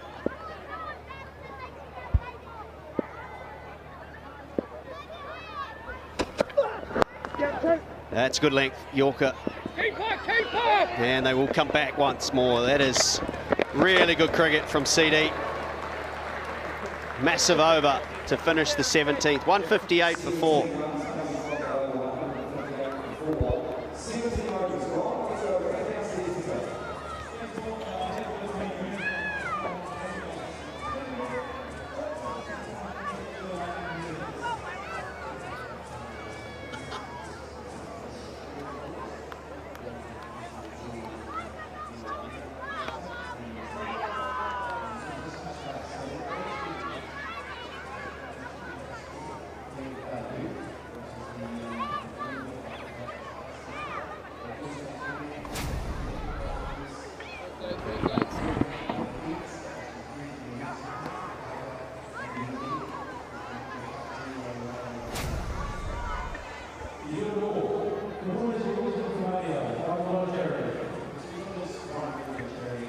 Well, Williams, who I thought did a really good job, his first delivery went for 6, and from that moment, he's held his nerve when Ross Taylor was looking to deposit every delivery into the stand.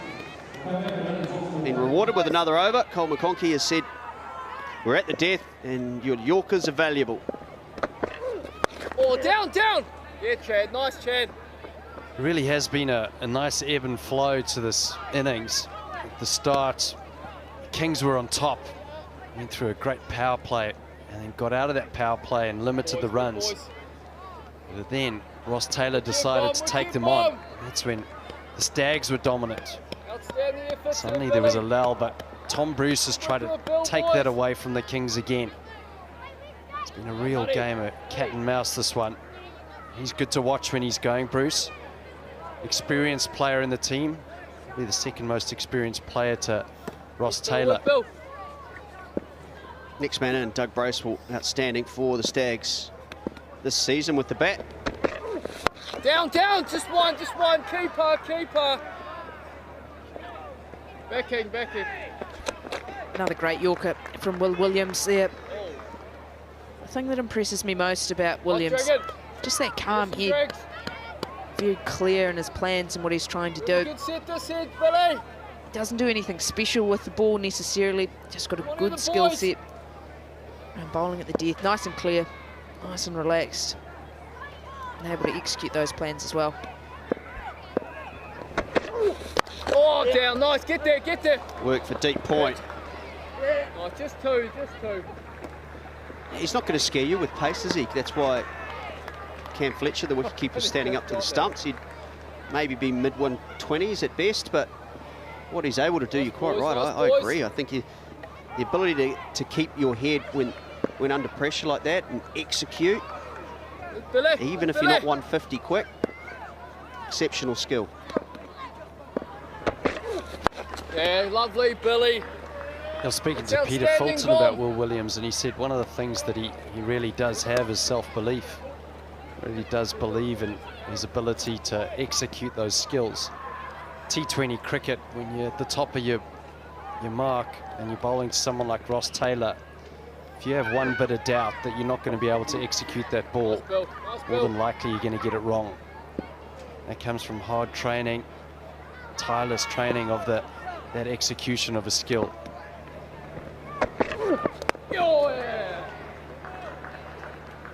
Outstanding from Williams there. Seam up delivery on this occasion, just sliding inside that wide line on the offside. Good stuff, Bomber, good stuff, Bomber. So difficult, even as a batsman, you know what's coming from Williams. This is really what he's made his name. And in cricket, is that ability to run in and bowl those Yorkers. He favours the wide Yorker as well, but with the way he's able to execute it, it just shows it's still so difficult, even if you know what's coming. Well, here we go, first sign of adjustment. And it's from Tom Bruce, who's happy to show him the stumps. Does he be brave or stay wide? Get there, get there, get there, get No timing, it should be a chance at long on. Leave it, leave it, leave it. Should have won the battle, but a very good over nonetheless. Not a boundary from it. 165 for 4.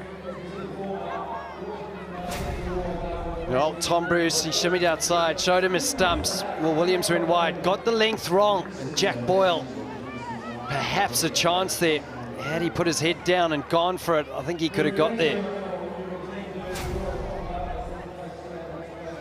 It's a crucial wicket at this stage of the game as well. Tom Bruce, he can do some damage in these final overs.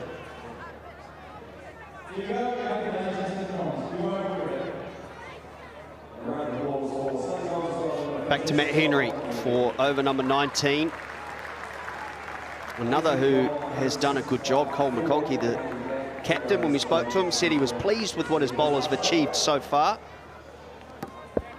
25 of the final twos, that 190 mark that you felt was a good score, Frankie. Down the ground, mid-off's up. Very good start to the over. Clarkson finds the boundary.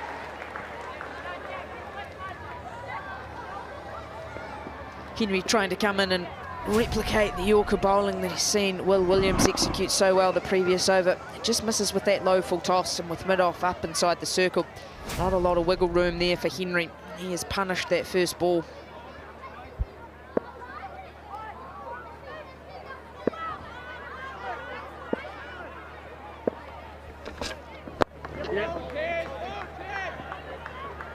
That's great execution from Henry.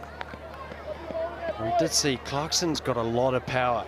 He's one of the most powerful hitters in this Super Smash. Finishes an innings well. I'll be looking to him to get a little cameo. Something that the Firebirds did to him was come around the wicket, target his heels, try and limit that arc. So it'll be interesting to see the plans that Canterbury have to Clarkson to try and shut him down.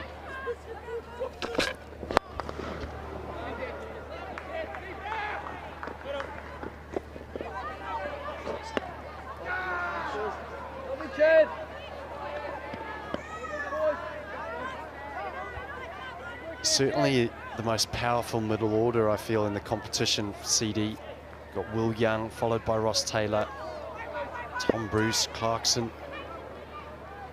All can hit the ball a long way and take the game away from the opposition. Will have a chance if he wants to. At this stage, they're happy with singles. Another over where the bowler has come back from an early boundary and managed to limit the damage somewhat.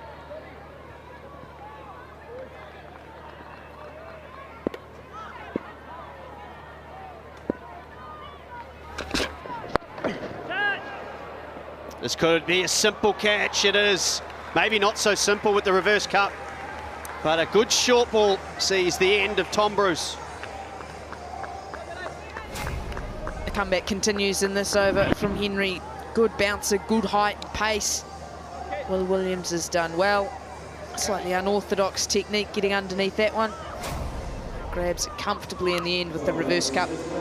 Good innings from Tom Bruce, comes to an end. 39 off just the 25 deliveries. The Stags now 172 for 5.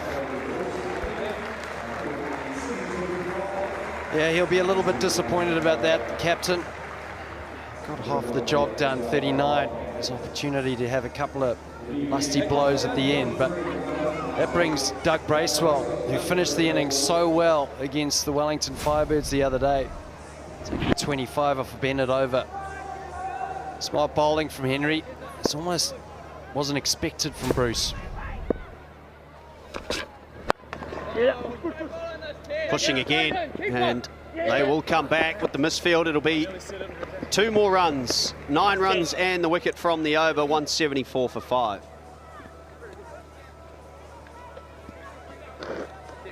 Yeah, Henry had the third man and fine leg up to Tom Bruce. So almost indicating there's probably going to be a pace-off delivery. Surprising him with the bumper. Getting a little bit late. It was a good catch by Will Williams. Heard Scotty Styris talk about dropping the leg, sprinting back instead of backpedaling to give yourself the best chance to have full view of the ball when you're catching it.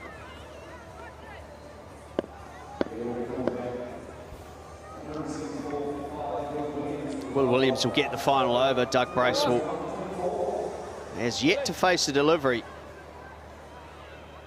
Part of me still feels that he needs greater batting responsibility, but you're quite right. Your point about probably the most powerful batting middle order in the competition. It's hard to force your way in.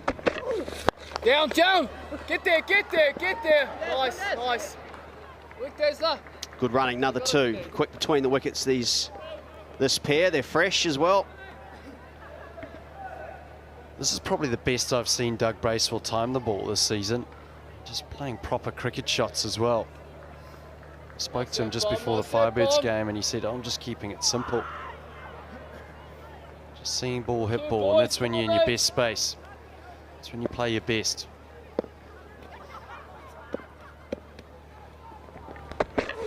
Oh, down, down. Get there, get there. Could be a run out, should be a run out, and it is a run out.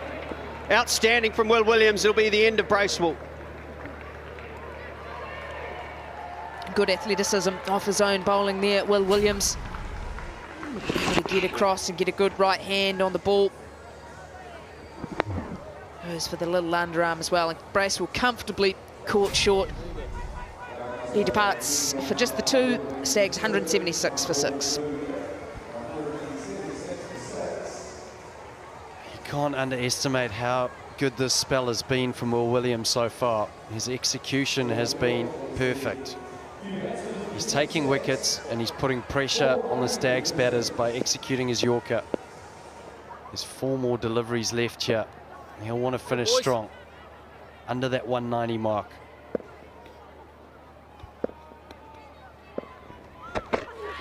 Down, just one. Keeper, We'll look to come back once more to the keeper's end, and it gets in the way of Fletcher. Another 2. You've got to sprint in as a fielder here. You can't let the batter who's in, Clarkson. We know he's a dangerous player.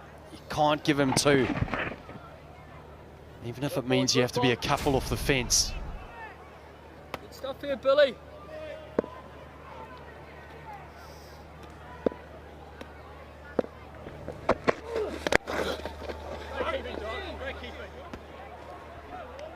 Just another brilliant Yorker from Will Williams.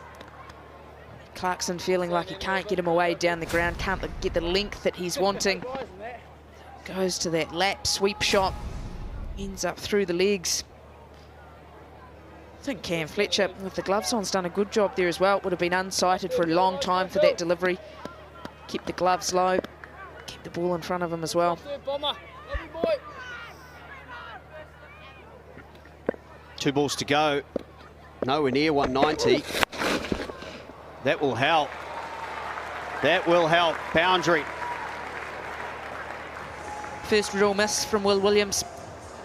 Has been executing that straight Yorker, and on this occasion looks to go in towards the stumps. It just slides down that leg side. Gives Clarkson the angle that he's wanting. Able to pick off a boundary. Boys.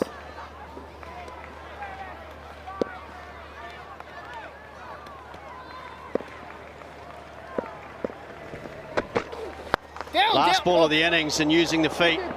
Hits the umpire, which probably saves them a run.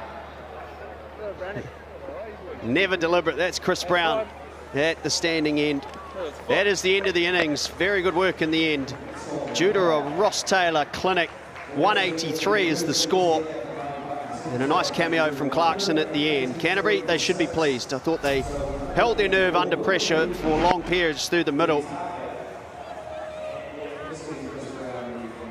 But the runs are on the board, as they say, and they will have a chance to win this game and qualify the Stags, if they do, into the playoffs.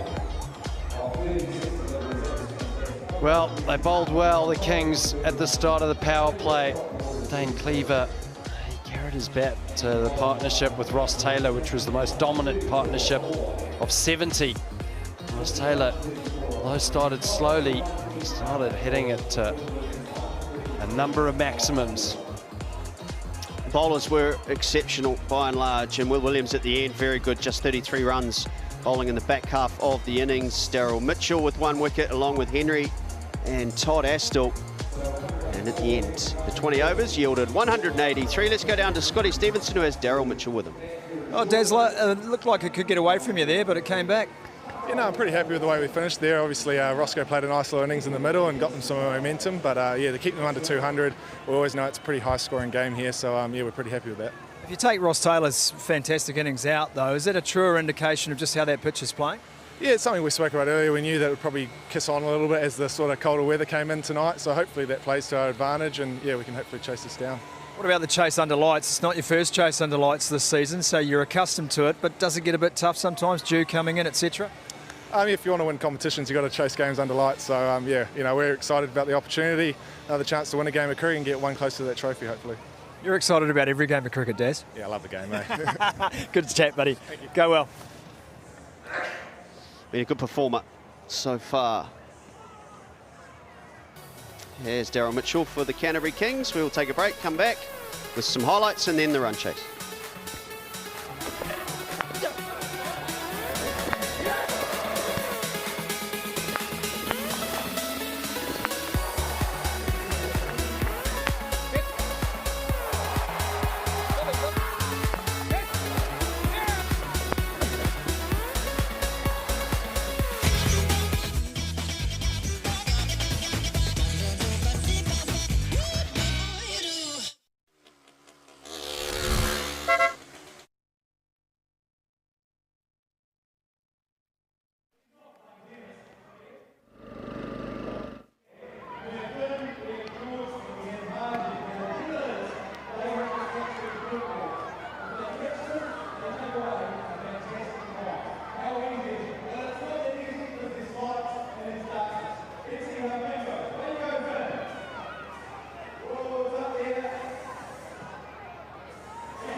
Palm trees are blowing here at McLean Park in Napier.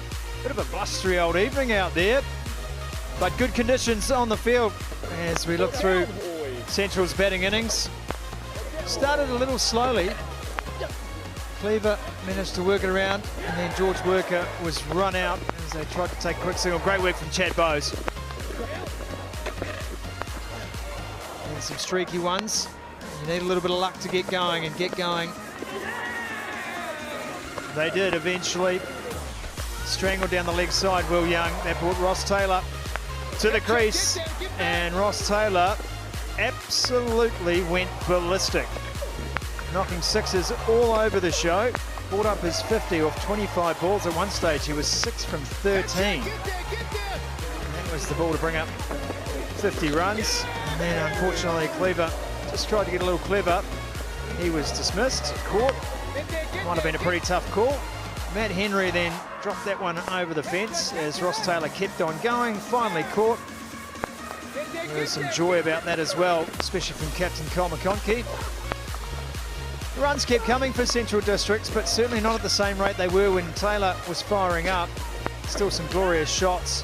This one high up in the air, easy catch in the end for Will Williams. And then a run out late for Dougie Bracewell. And one that hit the umpire to finish. So 183 on the board from Central Districts, 184 for victory. The Kings, 9.2 per over. Lovely shot, Norfolk Pines all along the waterfront here. Great to have your company on Spark Sport and on TVNZ Duke. Grant Elliott alongside us in commentary. Speaking to Daryl Mitchell in the innings break, and I think they're excited about the prospect of getting out there and chasing these runs down. Grant, they're not scared at all. Well, there was a stage there where they were staring down the barrel of something over 200, but they negotiated their bowling innings really well.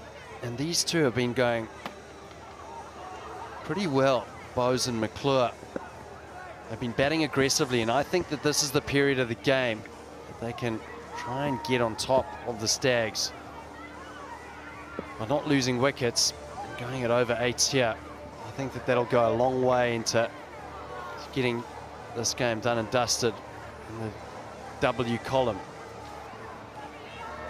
Key when you're looking at a total of 180 though is you need one batter to bat through. Stags had Taylor, who got 65, didn't quite kick on and get that big 80 plus.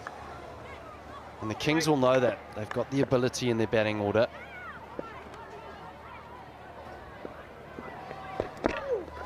Bracewell starts. And Bowes gets it out of the middle. No run. Fielded well, Chad Bowes. Crucial early wickets with that run out. Ball tended to follow him around the park today. Maybe that's a sign that this could be one of those days for Chad Bowes, who'd dearly like to get amongst the runs. He's had a little bit of a lean season to his standards. He's just sort of found a bit of form. A 30 and a 40 in the last game. It's been looking good. Bracewell bangs that one in. And that is 4 runs. Bowes quickly onto it, swivels through mid-wicket for 4. Well, that just shows you the sort of form he's in. There's hardly much length to work with here. Dougie Bracewell gets it slightly short. Bowes knows that there's not too many players on the leg side, just 3 players there. He hits it sweetly.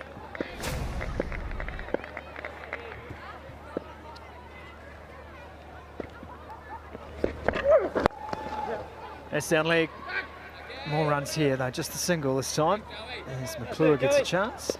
A little bit of swing for Bracewell. That's why the slip's in place. They'll want to get quick wickets, just like Canterbury did to them. Canterbury had the Stags 2 down quite quickly. It's good aggressive stuff. Doug Bracewell, There you go, middle stump. he's had a good season. Halfway. Taking wickets up front. That's what you want to do. Try and get 2 to 3 wickets inside this power play.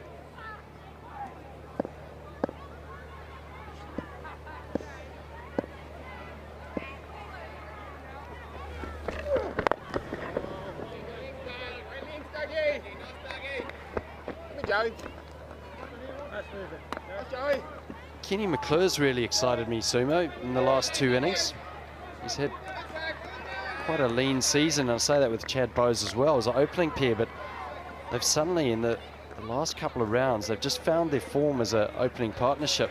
And he's been batting very aggressively. Almost striking it at over 200. He's played nice. He's almost sort of thought, well, one method's not working. I'm just going to swing and hope. He's batted beautifully. Yeah, on the subject of methods, Bracewell's that type of bowler. Look at that, good shape, good length. That is an almost perfect delivery from Bracewell. He'll take a few balls just to figure out the wicket, figure out what he's trying to do, fine-tune his plan. And it's around about this time in an over where Bracewell's work comes to fruition. I like the way he goes about an over, plots it out, makes those adjustments. See him working overtime just to find that perfect delivery. It's good to watch.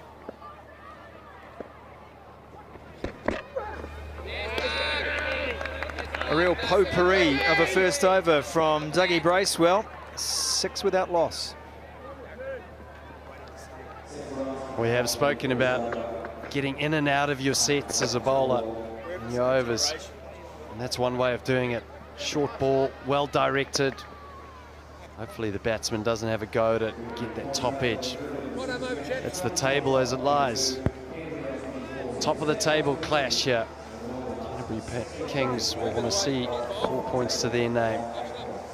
Well, they can seal it outright today, second place, which is crucial in terms of the seeding ramifications for if there are any cancellations due to rain, or if a game is rained off, there are no reserve days for the elimination final or the grand final.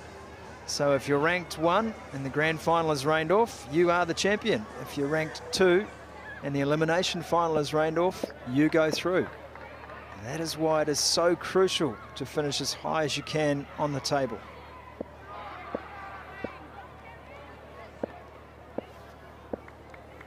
They stay with pace. Stags, oh, he went after that, Kenny McClure. Tinkner's such a tall bowler, loves extracting every bit of bounce out of the pitch. He's been great for the Stags. He's still sitting on most wickets in the competition. Bowls with pace, runs in. You can see he's aggressive. Put the slip in straight away. We saw the slip in for just 3 balls to Doug Bracewell. He's got a real World War I moustache on the go as well, Blair Tinkner. Straight out of the officer's mess. Does look like a very well-oiled moustache. One rockets into the pads. Ken McClure will be disappointed he didn't get bat on that. Yeah, the moustache is underrated, isn't it? It's a fabulous piece of face furniture he's running there.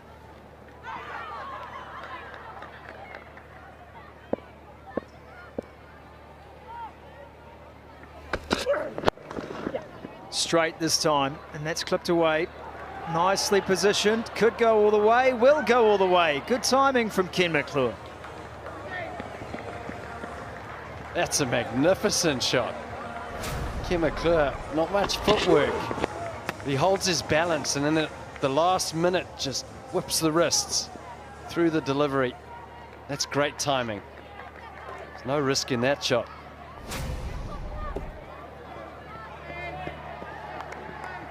Bit of a risk for Josh Clarkson, though, diving after it.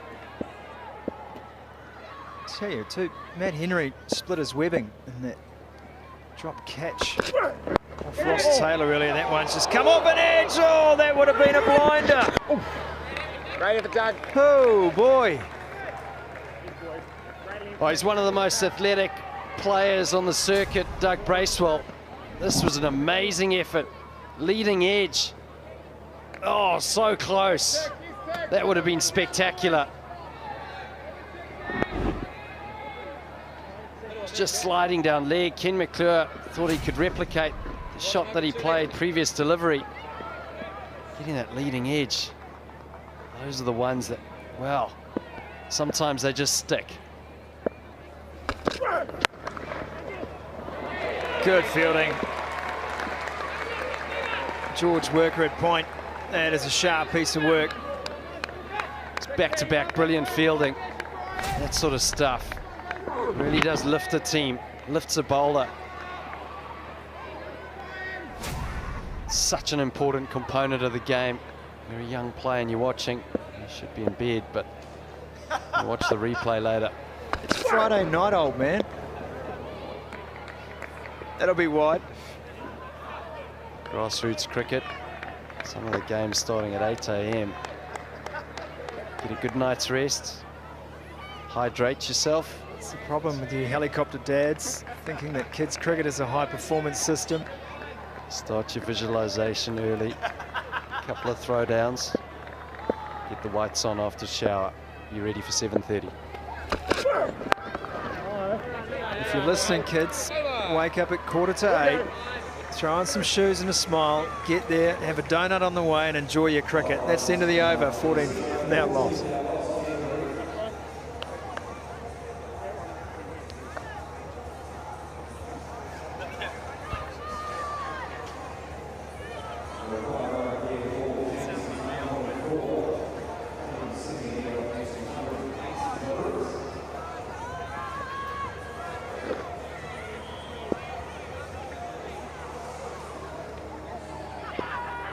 Yeah, I mentioned before, Matt Henry coming up with a bit of a finger injury. Dropped that catch over the boundary. Tough chance, and so has he gone to have that glued up? Christian Leopard had a tough time in the pre-match warm-up. Bracewell back into the attack.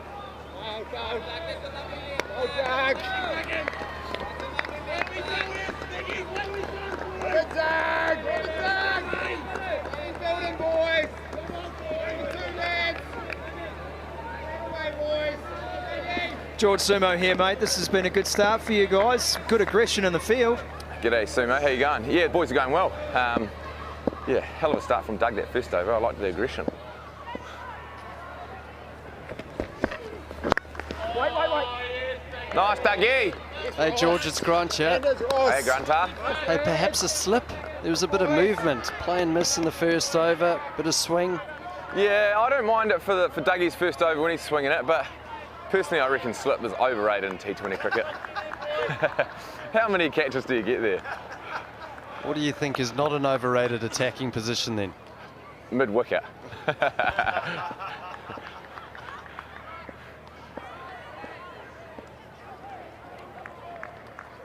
Mate, obviously not much of a chance to contribute with the bat today, given the run out, but I guess you turn your focus now to fielding. We'll come back to you in a second. Wait! Oh. And you're in a tough position right there. Yeah, in the hot seat, which is nice, always exciting. Yeah, I have noticed though, George, that you've lost a bit of pace. That run out today, you probably could have made that, couldn't you? Yeah. Well, it's funny, the ball before I said to Dane, I said, oh look, it's a slow wicket. Maybe, you know, if it's not quite there, we drop and run. But I didn't expect him to whack it to point and sell me halfway out the river. Yeah, you're not quite that fast. Yeah, not Usain Bolt. Oh, he's whipped that one. Could be an opportunity. No, falls short. Nice, Dougie. Pressure's building here, George. Is that what it's all about? Like getting all those dots in a row here, like Dougie's doing with the ball, and then just waiting for the mistake or forcing the false shot? Yeah, I think so. Definitely, you know, as an opening batsman, you want to try and get above that rate early on and maximise that first 6. So yeah, definitely it just builds that pressure, and if you can get it above 10s from the outset, it makes things pretty tough for the batting side.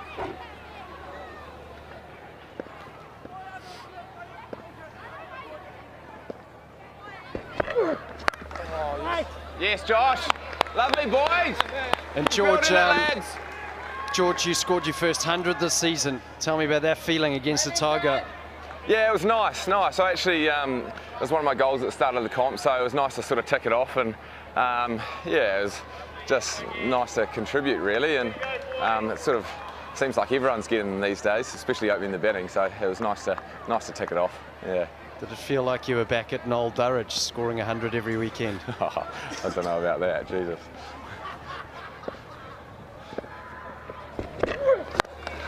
Gone again. That's too good. That's 6 runs. Sorry to leave you on that note, George Werger, but cheers, thank you guys. very much for joining us, mate. Catch you later.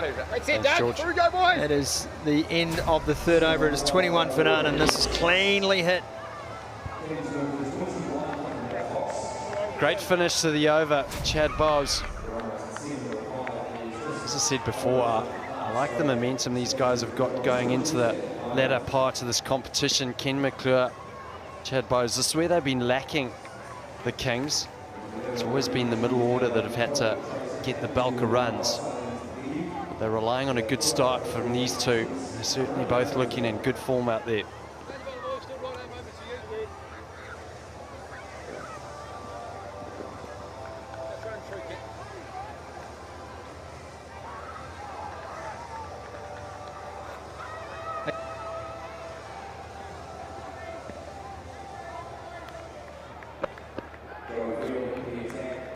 Joey Field is a bit of a warm-up run. If you just joined us here on the Dream11 Super Smash presented by KFC on Spark Sport or TVNZ Duke, here is the permutations. A Canterbury win today will secure them 2nd spot. A Stags win will see both teams finish on the same number of points, but the Stags will be 2nd based on superior net run rate. There it is, chopped on. Joey Field strikes first ball. Ken McClure goes for 7. Well, we haven't seen him use his feet yet, Ken McClure. He did it to good effect at the Basin Reserve. Tries to come at Joey Field, gives himself a little bit of width by splaying that front leg. Unfortunately, bottom edge. McClure leaves for 7. The score's 21 for 1.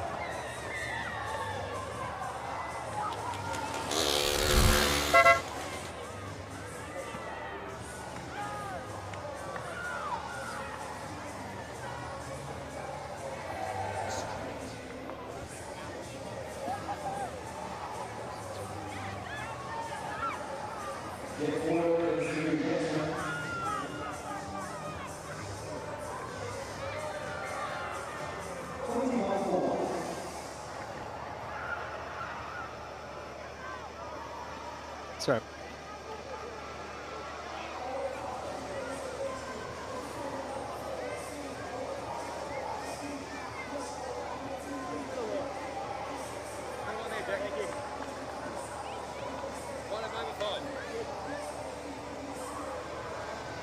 Jack Boyle in at first drop. Ken McClure chopping on. Joey Field gets the breakthrough. 21 for 1. It's been all about pace so far in the power play for the Central Stags. A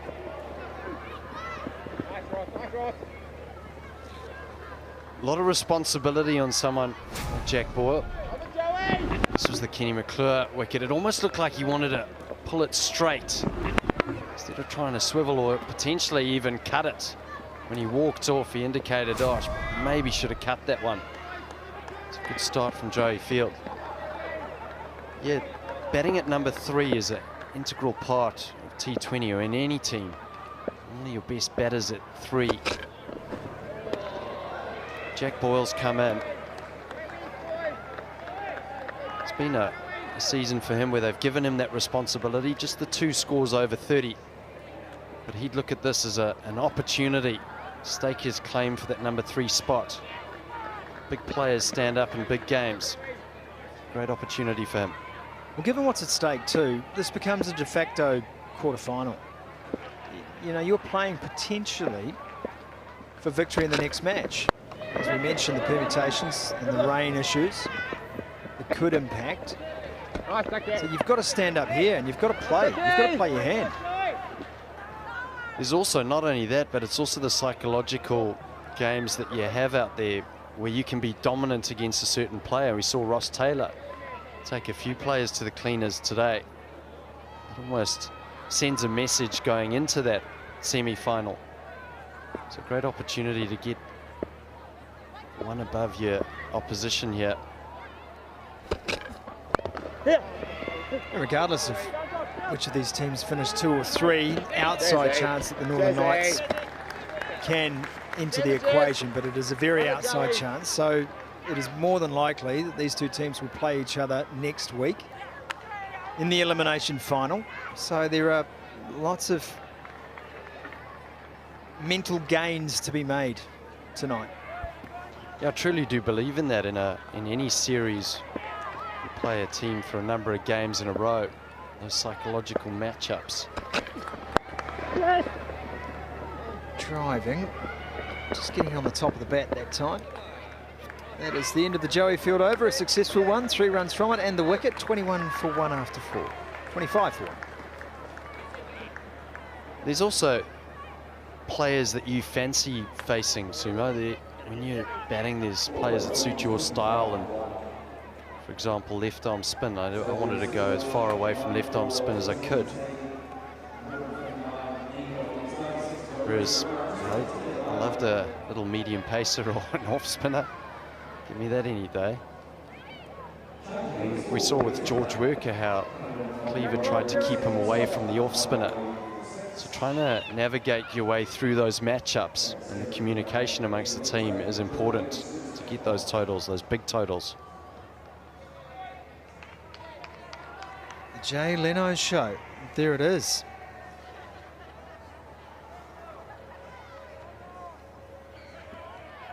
The Jay Leno Show, Jaden Lennox fan club.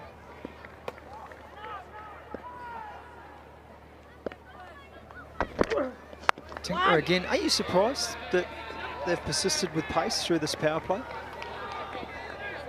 No, I like it. I think when you look at the CD team, Tickner and Bracewell are your premier bowlers. You try and get as many wickets as you can. I think Tickner, he does produce those cross-seam deliveries, a little bit of variation, natural variation in his action. That's the extra bounce too. And I think there's a big threat here. That's gone all the way for 6 from Chad Bowes. What a shot that is. Well, that's what pace brings. You can use the pace that the bowler generates. Tickner gets his line just slightly wrong. All Bowes has to do is just get underneath it and help it on its way. That's a top quality shot though. A lot of the time you see the batter just noodling that round the corner. Bowes is obviously in the mood to go big. It's gone out the ground. It's disappeared. The Jay Leno Show is on the way out the door to find it. I'll tell you what, Sumo, I played in a game here against West Indies. It's like the Pied Piper. It's a valued ball. You get that, you put it in your pocket, don't you? Here they come. The whole gang's together. There it is. Well played.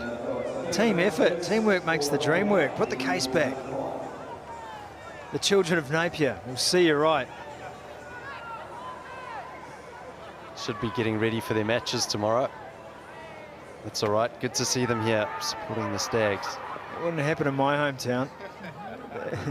That ball would be in a backpack and halfway down the road on a chopper.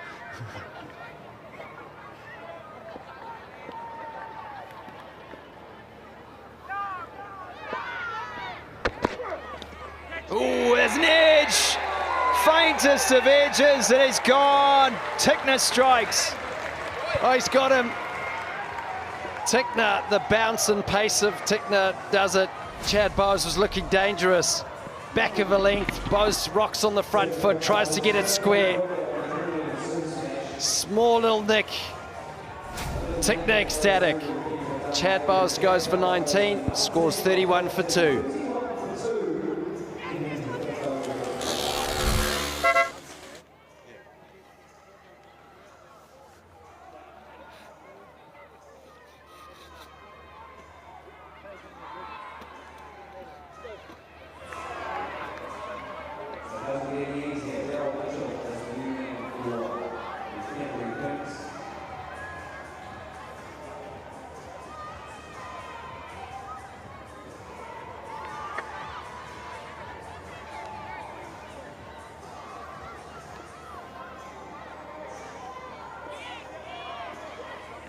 Fraction towards you, Daryl.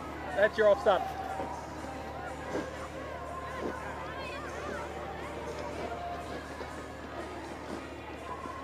Right arm over. 3 to come. The extra bounce from Blair Tickner indeed pays dividends. That brings Daryl Mitchell to the crease.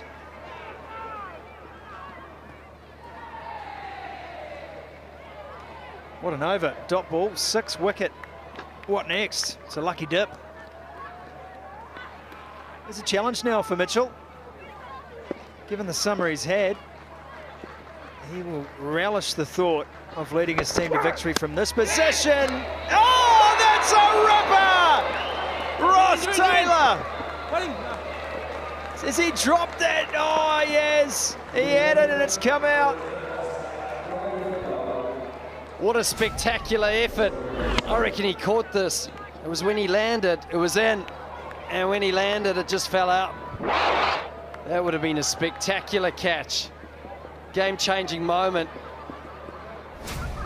Oh, unfortunate for Taylor. That was a great effort for him to get there. Oh, that was in. In for all money. Mitchell gets off strike. Still pulling his heart out of his throat. No! It's a key wicket, Daryl Mitchell. He's played some great innings for Canterbury Kings. That would have been a wicket back-to-back. Bowles, then Mitchell. Would have been a dream power play. Oh, and the reactions from Tickner. Thought he had it.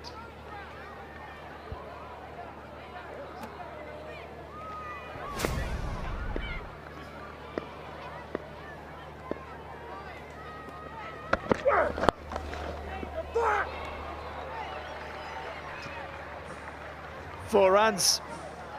And the variety continues in the Tickner over. A wicket, a drop chance, a 6 for 4, and it is 36 for 2.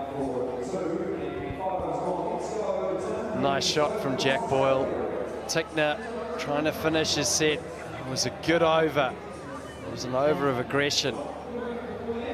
His last delivery just sliding a little bit down leg side, probably middle and leg. Great timing from Boyle. Yes, man.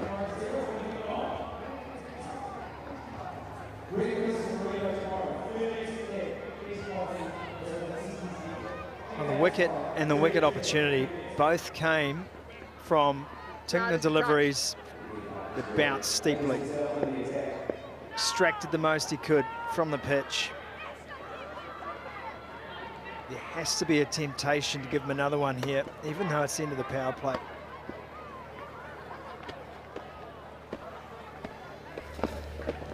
Oh, Jazz, that's a hell of a start. Ajaz Patel Start, Jazz. starting off. Selected a couple of spinners in the team today. They look very confident about that selection decision as well, CD.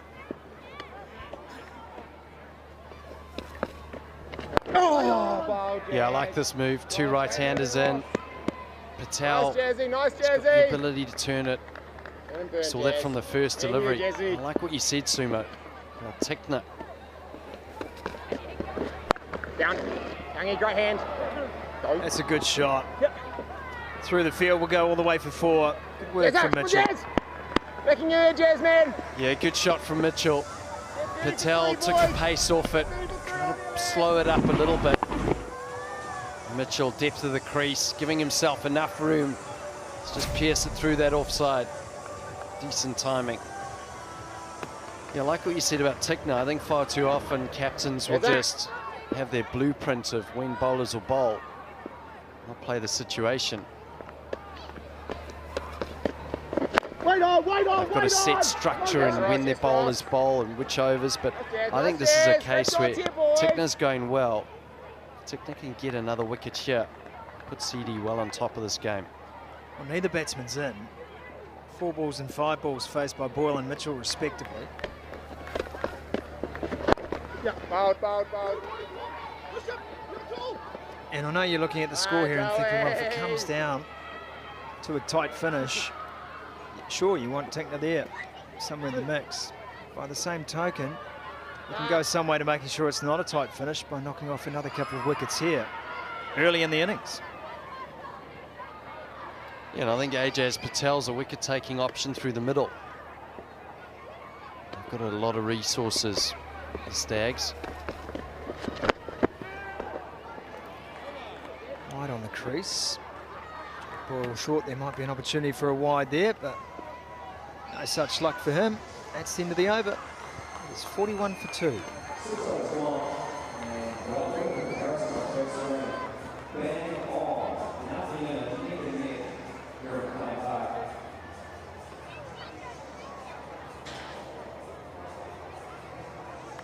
Grant Elliott takes a breather from the commentary box. Pleasure to welcome back Frankie Mackay and Scotty Styrus.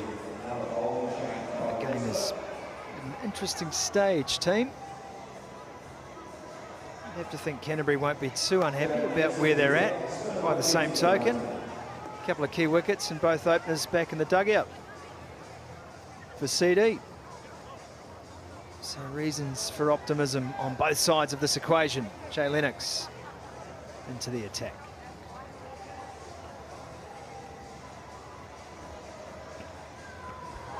It was impressive in his last game, was Lennox.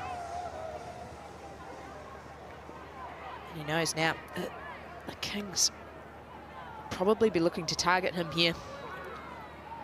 But with that brings the chance for wickets as well. Oh, great start, Leno. Great start, Leno. They have to go after someone. And of the 2 spinners, the vastly more experienced is, of course, Ajaz Patel. He's a wily bowler. But this was the plan. They picked these 2 spinners to really pump the brakes during the middle of this innings. I mentioned in the first game when the women were playing that I think the area that can improve the most are the balls in between the boundaries. Turning the dots into ones, ones into twos. Well, there's a little bit of that about this Canterbury innings so far. That's it. At the end of the power play, 28 of the 41 runs had come in boundaries, so just 13 non-boundary runs. And therefore, again, I think if you're CD, you're pretty happy with where you sit right now. These 2 left-arm spinners, if they can get through the overs quickly. Oh, it's got to be close. Got to be close. Turned down. Just sliding past the leg stump, I think, on this occasion from Lennox, just on with the arm. And that really is how he looks to take a lot of his wickets. High percentage of bowled in LBW. Not necessarily spinning the ball away from the right-hander so much, but just that kiss on from the surface. And angle in from left arm round the wicket. Leno, this is pretty nice. Jack Boyle trying to take the angle away there. Nice here. I don't remember seeing a game so far this season where I've seen so much lateral movement in the crease from the batsman. Wild one. Yes, Doug. It just seems very pronounced tonight. Also says to me that the coaching manual, if you like, has been ripped up. Doesn't really matter how you score those runs, you've got to find a way.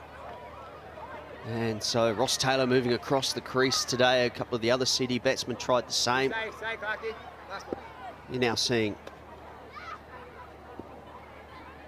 ball turning away. Daryl Mitchell on leg stump, but then going right across. Wow. Take that.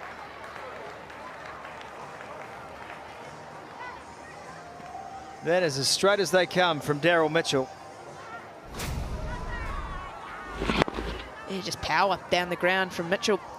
An excellent swing of the bat. Picks up 6 for it.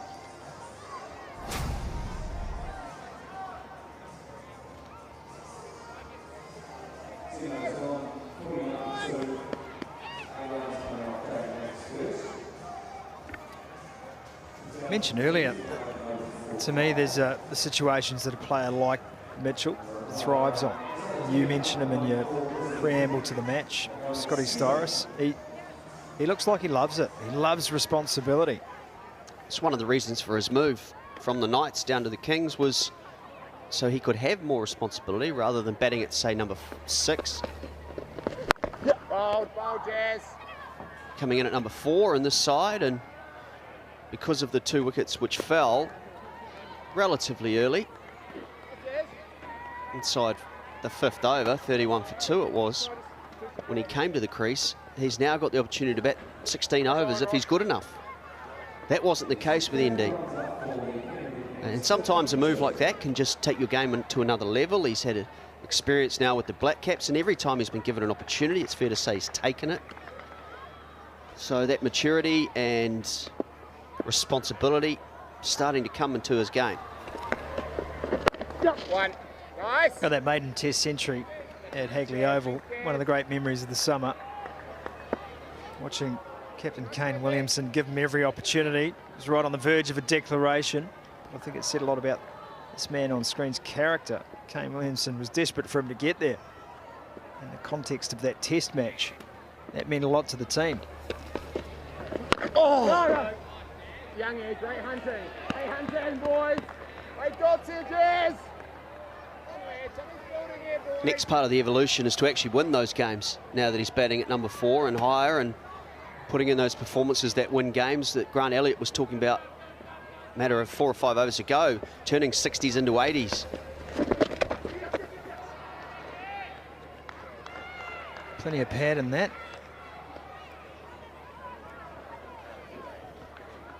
He's always had the ability as well to play those shots like that we saw in the last over down the ground for 6. But he's been almost the poster boy for the inability to rotate the strike.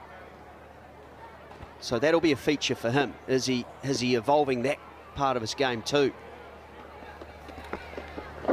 Bold. Keepers, Ross, you got him. Single taken this time. Ross.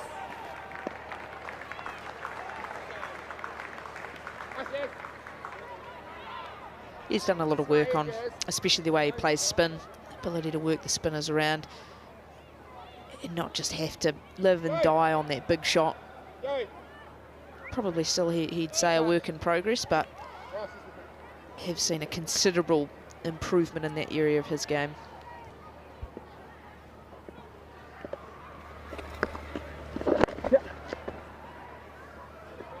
One at least this time to finish the over, and that's the way it stays. It's a good one from Ajaz Patel, just 5 from it, 54 for 2 after 8.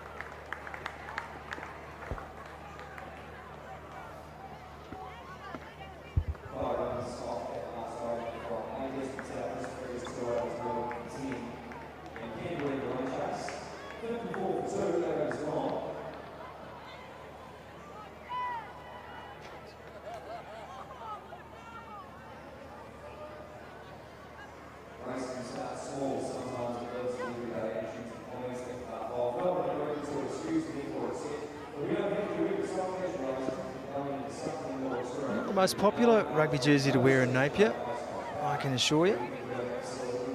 He's proudly wearing The Murno. Good on him. Makes me proud.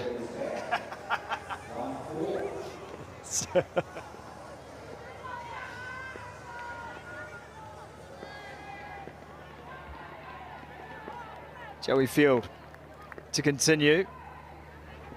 Wicket with his first ball. Oh, straight over the top. I don't know if Joey Field knew much about that or wanted to, quite frankly. That's a good shot from Boyle. Yeah, I think you should be happy that the placement from Boyle on this occasion was spot on. Hands went up once the ball was already past him. Good start to the over for the Kings, and good start for Jack Boyle as well. It's 14 off 14 balls, really needs to find a way to kickstart his innings here. And again, no timing on that one. Bowled a good first over to Joey Field. Just wonder about this decision, and I don't want to be a hindsight guy in this situation, but I thought the left-arm spinners were doing a pretty good job in tandem. It was that one stroke from Mitchell down the ground, that was all, which was a high-quality shot. Sometimes you've got to put that aside. I thought they were doing a really good job. Pace on the ball just might be what these two want. But he started well, so you can understand, too, why Tom Bruce has gone back to Joey Field, but so many options in this CD side. Interesting to see the shot selection too, straight down the ground. Didn't see a lot of that. And another from Daryl Mitchell, and that's 4 more. We didn't see a lot of that from centre in their innings. Only square of the wicket, scoring through mid-wicket. This is just full on, straight down the ground. It's a really interesting approach. Yeah, that's the length that Mitchell's searching for as well. Ability to get his hands through the ball, holds the pose, just skips off the surface as well. 1 bounce for. Such an area of strength for Daryl Mitchell, and that's really where he will be looking to target.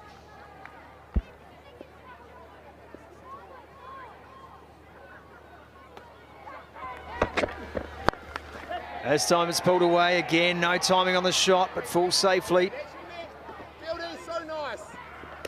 He's another one of these players too, happy to bat in front of his stumps, move across the crease as well. And he's daring the bowler to go straight and full. And he says, I back my eye over your ability to get me out.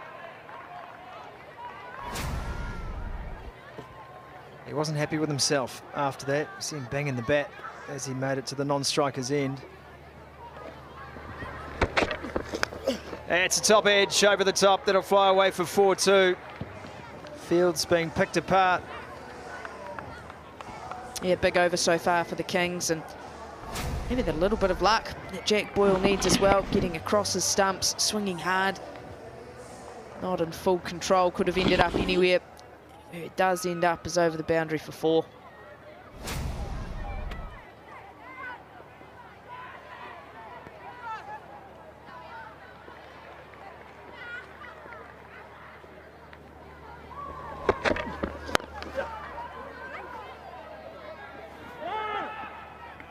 Single to finish the over.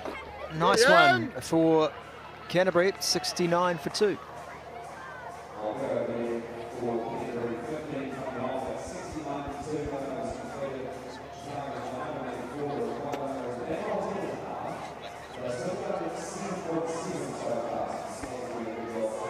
Peter Fulton, Canterbury coach, joins us. Sumo here. Pete, be pretty happy, are you, at this stage in the innings? Yeah, not too unhappy. Yeah, it's obviously, yeah, we've sort of got to keep going at 10 and over for the rest of the innings. So yeah, it's going to be important that we get a good partnership at some stage, and one of either these two or one of the next couple is going to have to, play a really good innings. Hitting straight, is that part of the Peter Fulton coaching manual? I think on this ground you actually want to be going quite square of the wicket, as Ross Taylor showed. But yeah, these two in particular, both, Daryl Mitchell was very strong straight as well, so playing to his strengths. Fultz 183. What was the feedback at the halfway stage about whether that was a score under or over par? Oh, look, I think we were sort of hoping that the ball was just going to slide on a little bit better under lights, and possibly maybe a little bit of dew. So, yeah, I think 183 probably in the end we weren't unhappy with that, considering, you know, how well Ross played. At one stage it looked like they might have got a little bit more than that. Let's come back to you in a second, Pete, as we stay with the action on the field. Jay Lennox has really hurt his hand there. It was a drop chance, an incredibly tough chance at that. And he's just receiving some treatment, so a small break in play. Well, dislocation, isn't it? Sometimes you see bowlers deliberately try and knock this onto the stumps. Not usually when it's a catch, to be fair. That's just caught it on a bad angle, it's fair to say. He's already taped up enough on that hand. Doesn't need to bust another digit. Tape them all up.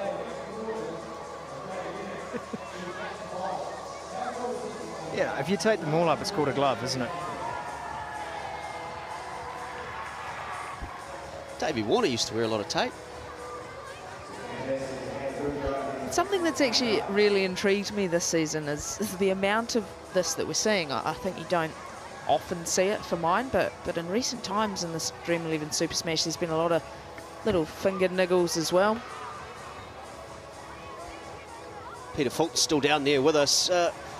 Fultz, you are the batting coach for the Black Caps, now the head coach of the Canterbury Kings. What are the differences that you have to change or make, the adjustments from a national side to a provincial one, and then the different role that you've had to take on? Probably the first thing is you've got to lug your own bags around when you're the head coach of a domestic side. Don't do too much of that at international level. Yeah, but I guess there's just a lot more organisation that goes into it, a lot more planning. As the batting coach, you're more, I guess, hands-on day-to-day at trainings and you know, warm-ups during the game. So yeah, a little bit more planning goes into it, and I guess an overall sort of perspective on the game, and that was part of the, you know, the reason why I wanted to, I guess, take up this role was, you know, to get some experience as a head coach. Lennox has been freshly taped back into the attack. No run taken. Pete, do you have a philosophy around selection outside of just technique or talent? Are there other elements that you're looking for in players who are selected for you and by you? Look, I think one thing we're trying to do is we're trying to, I guess, pick players that you think have the ability to, I guess, handle the pressure that comes with, you know, a little bit at domestic level, but, you know, if they want to play at international level, they have to be able to deal with all the other things that that come with that, you know, the media scrutiny, the pressure the players put on themselves. So, yeah, I guess trying to have characters who, you know, not only can handle that pressure, but almost embrace it. Are you pleased with how the bowlers bounced back or coped in the midst of a Ross Taylor onslaught, Pete? You're reasonably happy. I think it probably, if we're being really harsh, it might have taken us, you know, an over or two to, you know, to get our execution right. It was fairly obvious. Oh, that's handy. Oh, drop catch. Yeah, sorry, it was fairly obvious after sort of the over of Ed Nuttall what he was going to look to try and do. So just a matter of executing, and it, you know, probably wasn't until Will Williams came on that we managed to, I guess, you know, get him off strike a little bit. Last ball of the Jay Lennox over. Joey Field probably still shaking his head at the last chance. That one is whipped away, another, that one is taken. Not so costly in the end. And Lennox has his wicket. Jack Boyle departs for 21. We'll say goodbye to Pete Fulton as well. Probably the right time to do so. It's a good catch. Certainly is. Similar style, maybe having to dive forward a fraction more than the previous delivery at long off, but at least if you're a CD fan, he held on to it. Boyle for 21, it's 73 for 2.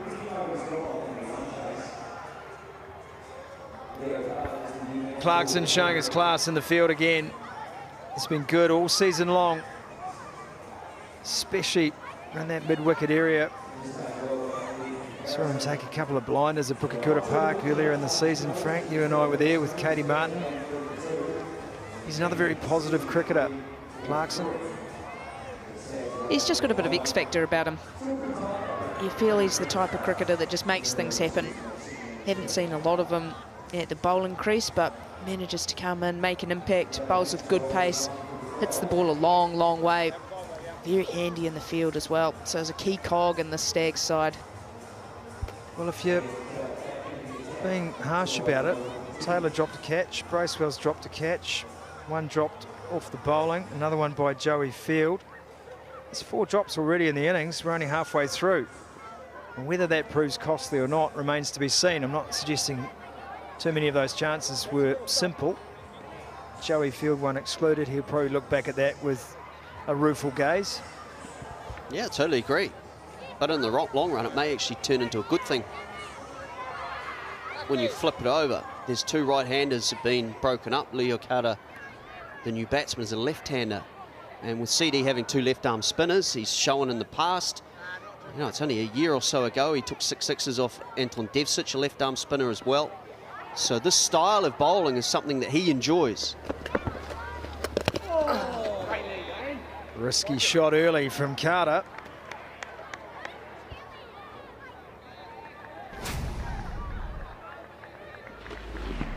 A shot Leo Carter often goes to early in his innings. Not necessarily always as a boundary option, just to try and get the field that he's after. Catch it. Nice, cheers! You think about that a lot when you're batting, Frank, about how you get the field for you. And here's the drop catch from Joey Field. And here's the take from Josh Clarkson, pretty similar.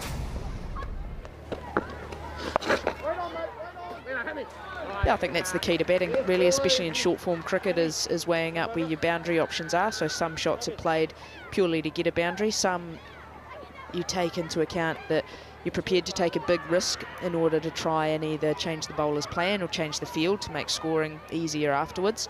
And you see now what's happened is those 2 fielders in behind point to the left-hander opens up that mid-wicket area. Gives him some space for 2s. Drop and run play. So it's almost that ability to take some risk, to try and get yourself ahead of the game, to try and get yourself ahead of what the bowler's thinking, to try and get an easier field to score from. What it can mean, though, is sometimes that premeditation, especially, it can cost you your wicket, as we saw Dane Cleaver earlier on. And also, I mean, you can get the odd dot ball as well. I think sometimes if you just stand there, especially early in your innings, and play what you see, you can be more successful. Puts a bit of pressure on that man there, Daryl Mitchell now. 3 dot balls. Took Carter 4 balls to get off the mark. Now 2 singles. You needed 10 and over. And so an over that has gone for just 2, that is gold dust. Well, this is the getting out of the over we've harped on about, really, isn't it? What does Ajaz Patel do? In at leg stump, that's where all the boundary protection is. Try and, even a single, even a 2 is good for CD. It won't be anything but a dot, a big donut for Ajaz Patel. What an over that is. 75 for 3 after 11.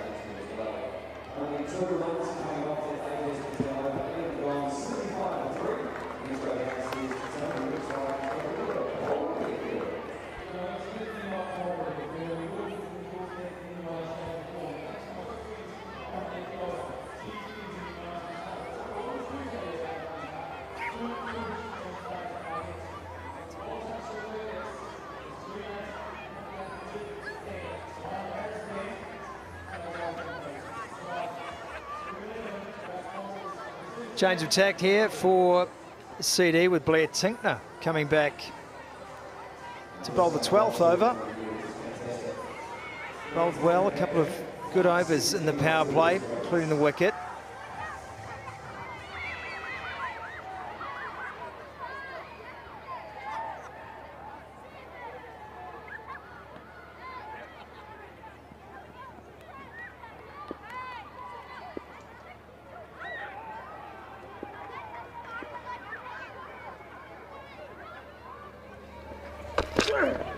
Tickner bowling wide of all stump. It's pulled down the ground. George Worker mic'd up again. It's out. Yes, run out. Big play, Leo Carter. He'll be gone. Tickner knows it, Carter knows it, they all know it. That is huge. Yeah, it was the slip at the non-striker's end as he turned for Leo Carter. That'll be what lets him down. Good work from Tickner. And a long way out, but it's the slip. Had to we can freeze it just keep there. It to a single. Thank you. Ready to make my decision. But that is a comfortable decision. Out on the big screen. Thank you.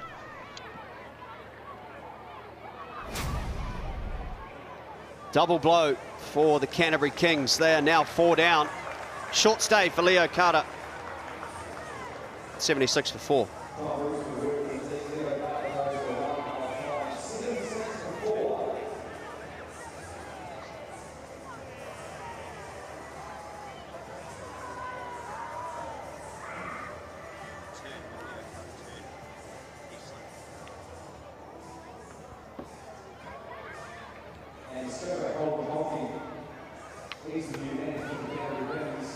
The captain, Cole McConkey, comes to the crease. Blair Tickner, the change, has paid dividends. 4 down now. Central Districts.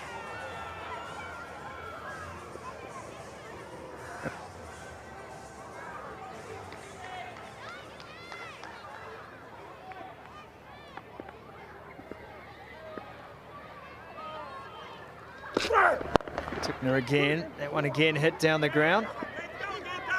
And they're just going to take the single this time, and rightly so. George Worker joins us on the mic. Sorry, mate, we came to you earlier, but you had a celebration to run to. Yeah, nice little wicket. Poor lefty's getting run out. He just seemed to slip at the non-strikers. Then were you surprised they went back for a couple? Yeah, I did actually. Leo didn't really look. He just sort of turned and run. So I think Daz called him through and we'll take it. Fielding was always going to play a part here, wasn't it, in defending that total? But yeah, a couple of drop catches astray. It's been pretty aggressive from you guys the way you've gone about your business. Yeah, absolutely. Boys have fielded really well and on the most part bowled really well, and we've managed to build some pressure, which has been good. Oh. Nice, Brian. Nice. Has the bowling plan pretty much gone as you'd have discussed pre-match, or have there been some adjustments that you've made throughout this innings? I think the wickets played actually probably better than we thought looking at the start of the game. So, you never know what's going through the bowler's head. But, yeah, I mean, Daryl's playing nicely. So we had a few plans with him, but he's counteracting it nicely. Yep.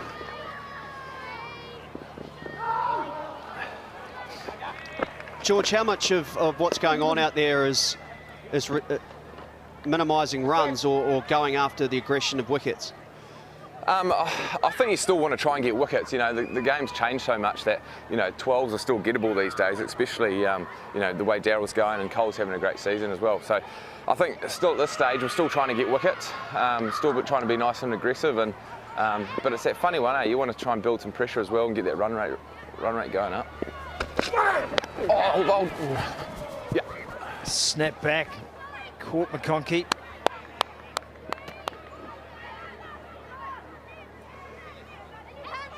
Are you seeing teams bringing back a strike bowler around this 11th or 12th over, trying to pick up a wicket as you head into the death phase? Yeah, I think so. I think it's been pretty common. I think if you can carry on taking wickets throughout the middle, it's sort of, I think it's gone full circle a little bit T20 cricket, whereas it used to be that sort of accumulation phase, and then, but I think taking wickets throughout the middle is really important. Oh, wild. Slower ball from Tickner to finish the over. They take a single from it. 81 for 4 after 12. Thanks again, George, for joining us. Pleasure.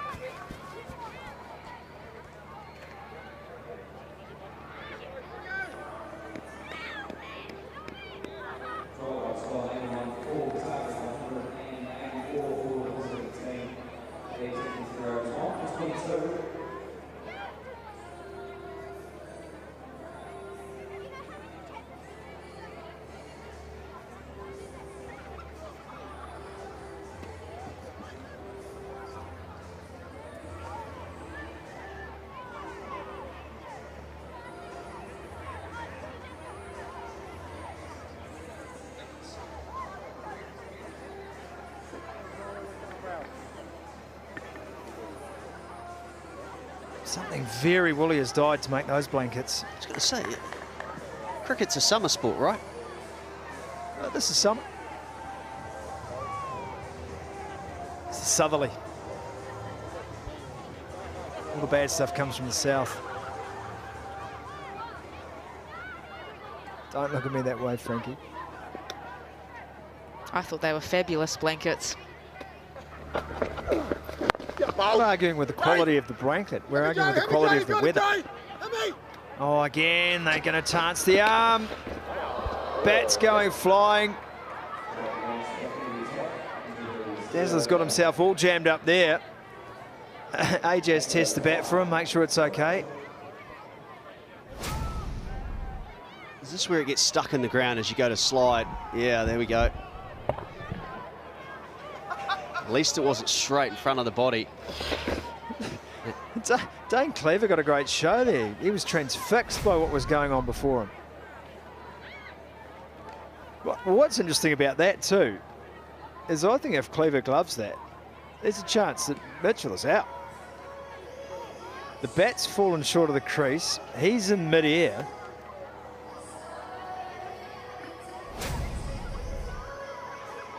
Have a look at this. There goes the bat.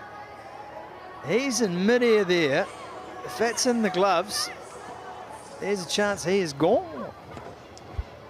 Yeah, well, that is the dangerous thing around nature of a drop-in surface. Yeah, the very hard pitch that you are playing on and the soft surrounds.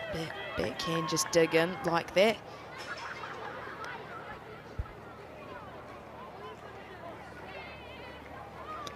Mitchell has to compose himself quickly here. Can't get hold of that. You can hear the growl of anguish from Mitchell. Tell you what I loved was AJ Patel, after all that, doing exactly what all cricketers do, and that is pick up someone else's bat to see if it's better than their own. Yep, I'll swing the bat. Yeah, it's not bad. I've got to give it back. I don't want to, but I will.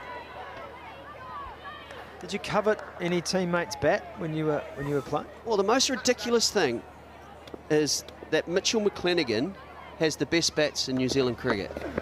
That was that one. And I know he'll be watching. He probably doesn't have the ability to use those cricket bats. But they are, and he has about 10 of them. He's a master of trading with players and getting good bats out of them. What's he trading? Well, he's getting bats from certain big names overseas and then bartering them around and trading them with different people and then ending up with a good stash. That's not a bat, it's a racket. You know, this is so nice.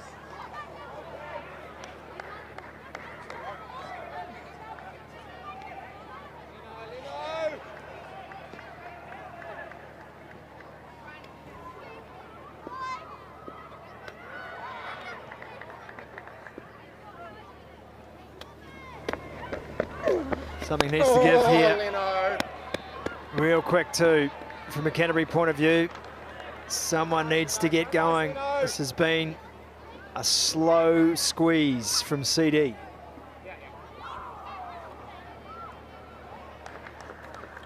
I think Lennox has done a terrific job as well. One ball left. He's now got the opportunity to get out of this over with a dot or a one. Just that 1-6 down the ground where he overpitched from Mitchell. Probably the only delivery he wish he had back. Very good. Very good over, 86 for 4.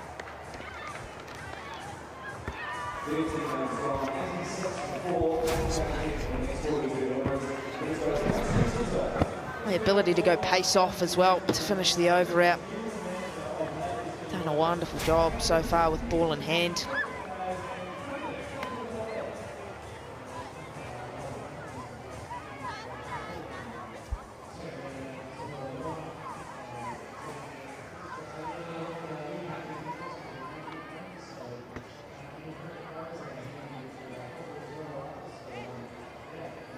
.98 from 42. Just a good discussion from Jaden Lennox with the wicketkeeper. Often the wicketkeepers can be the ones that give you the best advice on whether you're bowling too quickly, too slow, what style of delivery will work best. Dane Cleaver just having that conversation with Jaden Lennox, who still has one over left in his quota. Grant Elliott back in the seat, 98 off 42. Who's got the advantage? Well, just watching that period of play, and you look at Patel and Lennox, they bowled their 6 overs for just 29 runs. That's where the game, I feel, has just been taken away from the Canterbury Kings. Someone like Leo Carter, a left-hander. That one just flies past the head of Mitchell. I think someone like Leo Carter actually could have played an important part, being a left-hander, to negate that left-arm spin. Unfortunately, he departed pretty quickly. The ability to bowl left-arm spin through the middle to right-handers is a real strength of the CD unit, bowled with good discipline. It's going to take something extremely special to take this game away from CD.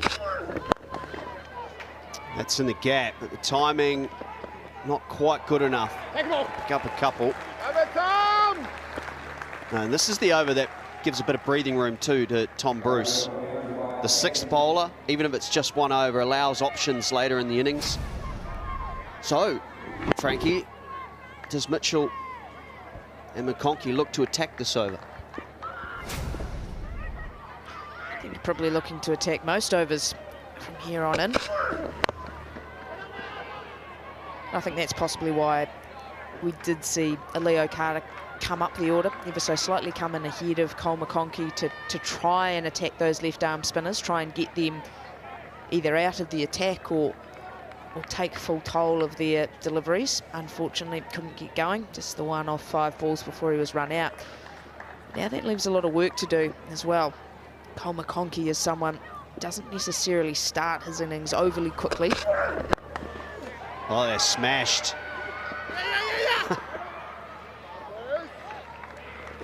Well, I'll tell you what, maybe he should give that back to Ajaz Patel. Middle's not good enough. I was with you, Scotty. I thought he hit this straight over the bowler's head for a 1 bounce 4. Obviously got it high up on the bat. But with just 38 balls left, you halve that. It means that both these batters are going to have to get 50 off 19 balls. Seems tough from here.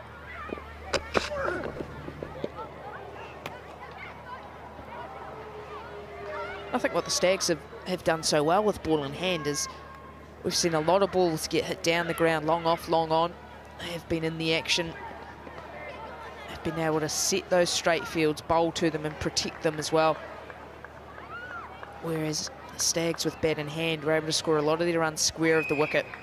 It's the shortest part of this McLean Park ground. Just done a wonderful job with ball in hand so far. Not quite. Not quite, but then it sticks in the surface. Gets a little lucky, does Cole McConkey, but it's a boundary that the Kings needed. McConkey played a great hand the other night against Otago. He's got it in him to score quickly. That was just an unfortunate bounce. You see Tom Bruce, he's not happy with that bounce.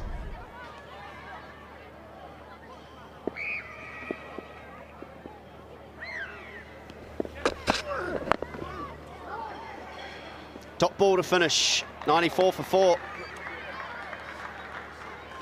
So 90 off 36 now for the Kings to get up. So advantage to the CD Stags, and if they can get up and win this game, they will take those 4 points and join the Canterbury Kings, and in fact will jump above them and finish in second. So they will host.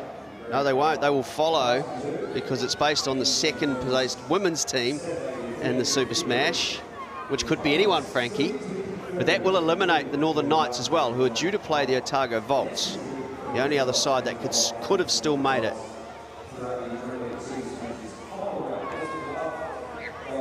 Yeah, absolutely correct. The Stags will be desperate to get a win today, lock in that final spot, the top 3 spot for them. But as you mentioned, who hosts that elimination final is based on who qualifies second in the women's competition. At the moment, it's the Wellington Blaze sitting in second. Well done. Get that one in there. But still have a game in hand. So they play Auckland in Auckland Sunday.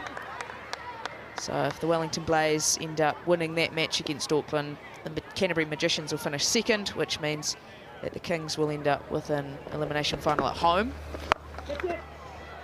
This could be a chance at a deep wicket. Brilliant catch. Doug Bracewell, a very good athlete, and takes a blinder. Yeah, that's just outstanding work from the big fast bowler. Out at square leg boundary. Good contact from Mitchell trying to access those shorter square boundaries. Hits it flat and hard. Bracewell covers a good amount of ground. 2 hands to it. Comfortably taken in the end. Promising innings from Mitchell comes to an end. 35 off just the 30 deliveries. The Kings now 94 for 5.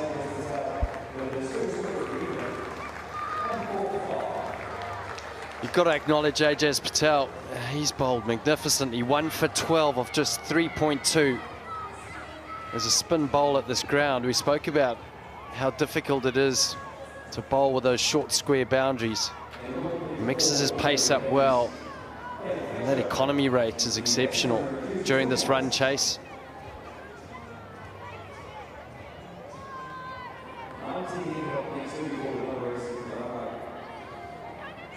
Cam Fletcher at number 7, but nobody putting an innings of substance together. 19, 7, 21, 33, 1 and 8 not out. That's all Canterbury have managed at this point. So 90 now off 34, and this is the end of Daryl Mitchell. No timing whatsoever. It was the right idea. He had to go, Daryl Mitchell. Just didn't get underneath it enough. Straight down the ground. This was big enough, isn't it? Yeah, it's gone for 6. Great shot from Cole McConkey.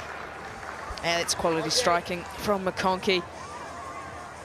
Just light on his feet as well. Ability to dance down the wicket to the left arm spinner. Ends it up with it right in the slot. Just backs himself to clear that long on fielder. His first 6 of the day as well.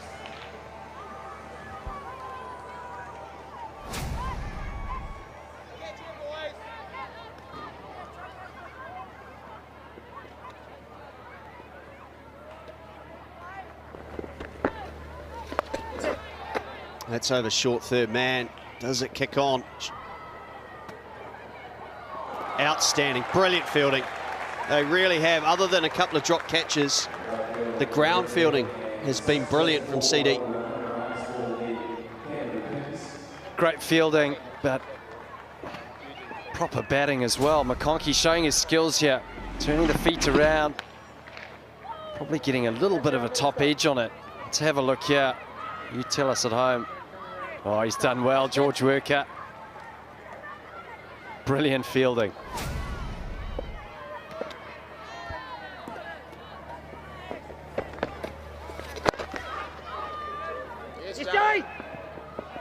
They're going to come back. And the throw is wide.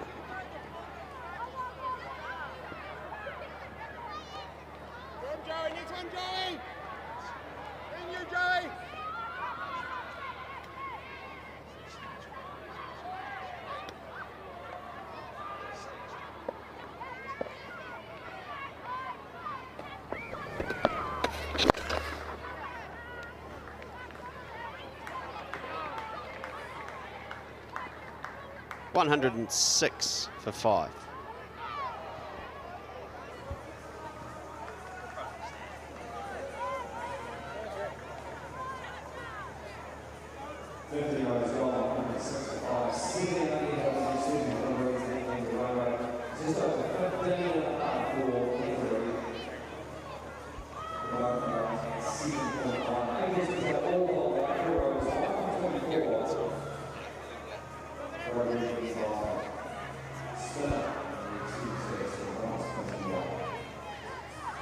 Just want to give a quick shout out. That's Gary Hermanson, used to be the Black Caps sports psychologist, had his 80th birthday a couple of days ago.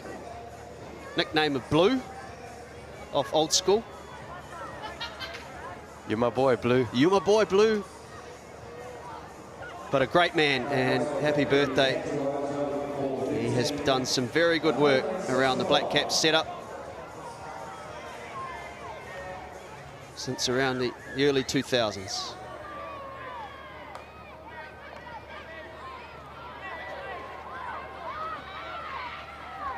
Such a good resource for players to have, especially when you're going through a little bit of a lean spell and you're doubting yourself. The ability to speak to someone in the team just gives you the tools to cope with pressure, anxiety of the game. It's been exceptional, Hermanson. Doug Bracewell still got 2 overs, so an opportunity to come back into the attack. He's economical as always. He's just such a good performer for the Stags. I think what's been so impressive is the Stags' ability to not let someone settle. The only one that looked like they were close to settling was Daryl Mitchell. Outside of that, there hasn't been anyone that's got a score over 40 here for the Kings. That's what they needed. That's nicely weighted. Third man is up inside the circle. Coming back for 3. To rely on cameos down the order, a number of cameos, you don't win many of those games. You need someone in the top order to go on, kick on, get a big score, 60 plus.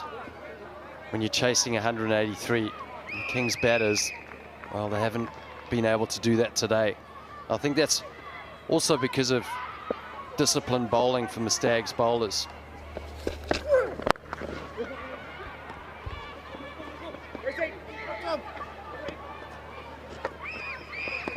Tom Bruce is also, he's got at his disposal a lot of options.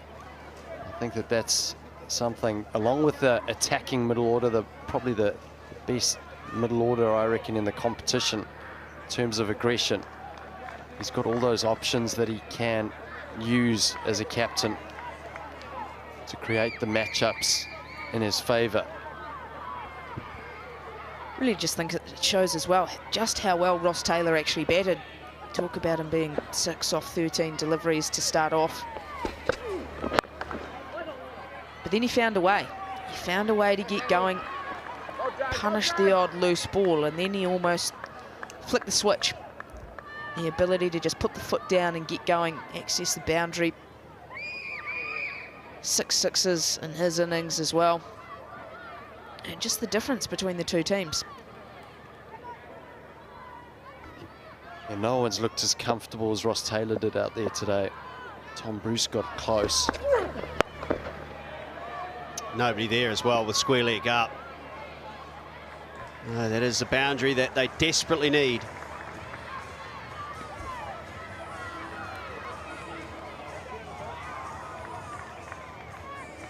Good start to his innings from Cam Fletcher. He's looked to be busy at the crease. Powerful striker of a cricket ball as well. Run hard between the wickets, and on this occasion, a slower ball bouncer from Bracewell. Just able to get that behind square leg, short fine leg up into the circle. A lot of room back there.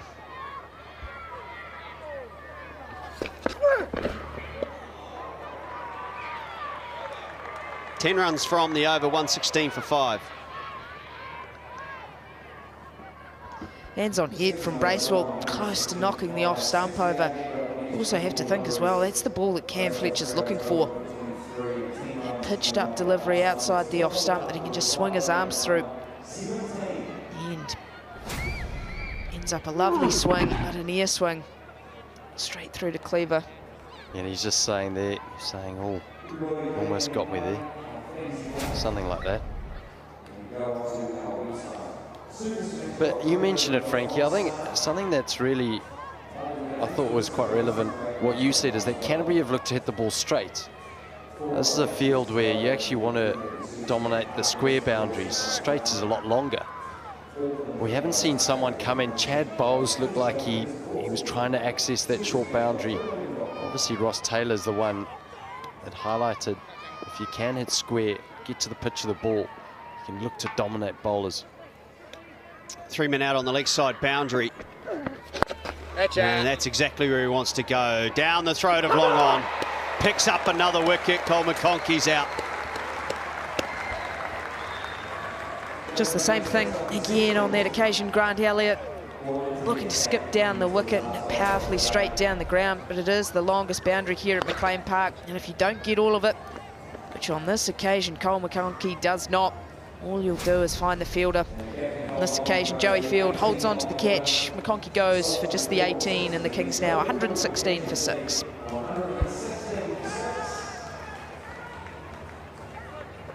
They'll be disappointed, but I mean, it was a tough task. He came in needing 12s. Always difficult in the middle order.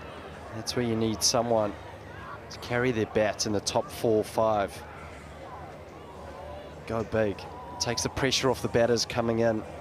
You don't feel like you have to try and strike at 1,000,000 miles an hour. Your thought process isn't as clear coming in the middle when you're chasing 12 plus. Just left them too much to do, the middle order. It's been a decent bowling spell from these 2 left-arm spinners, though, Patel and Lennox. Matt Henry at number 8, inside half of the bat. So not quite the timing. Very impressive, the 2 left-arm spinners. Jaden Lennox 2 for 17 off his 3.1, and Ajaz Patel 1 for 24. That's been the winning of the match through the middle. This could be another opportunity. Falls safely.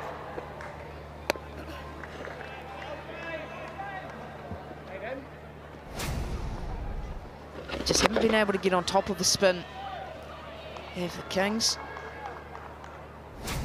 McConkey in the first innings was economical with the ball. Only bowled the 2 overs, however. Probably a good decision as well with the way that Ross Taylor was striking the ball through the middle. There you go. Todd Astle, he was effective. He got the big wicket of Ross Taylor, but expensive going for the 35 in his 4 overs.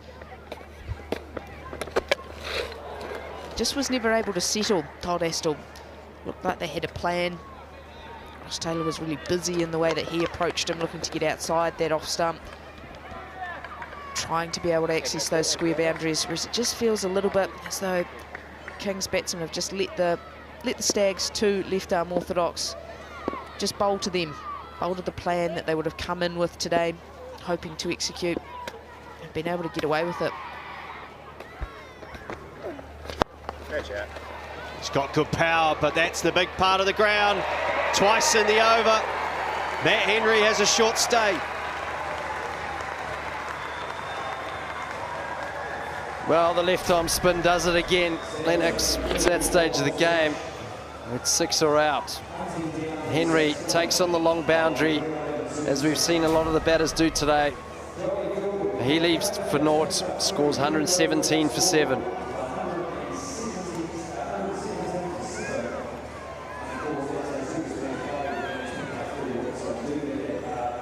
It's definitely something that Canterbury are going to have to look at with their next game against CD.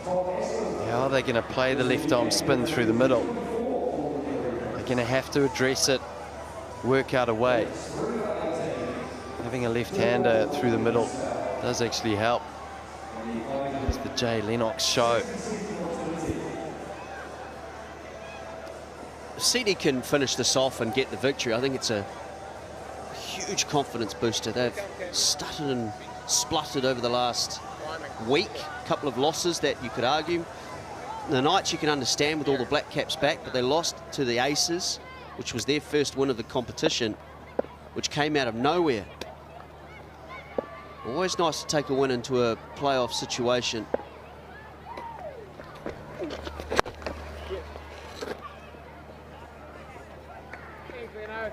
Do you believe in that psychological advantage? I was talking to Scotty about it.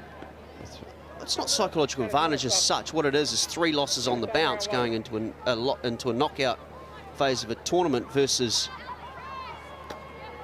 having a win or 2. I think you've seen, I mean, I see the IPL every year. The teams heading into the playoffs are the ones that do well. Winning, head into the playoffs, winning are the teams that do well, rather than the ones who qualify early and then take the foot off. 119 for 7.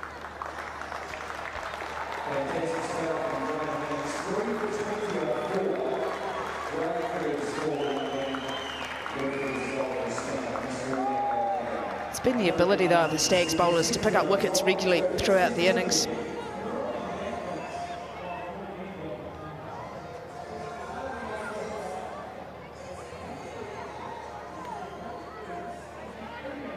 Been exceptional with ball in hand. Just made it so difficult for the Kings batsmen to score and get underway. I think what will end up happening as well is that the Kings will actually be hoping that their women's team, the Canterbury Magicians, they'll be hoping they end up second because they will want to host the elimination final. I think they will much fancy themselves against the Stags at home.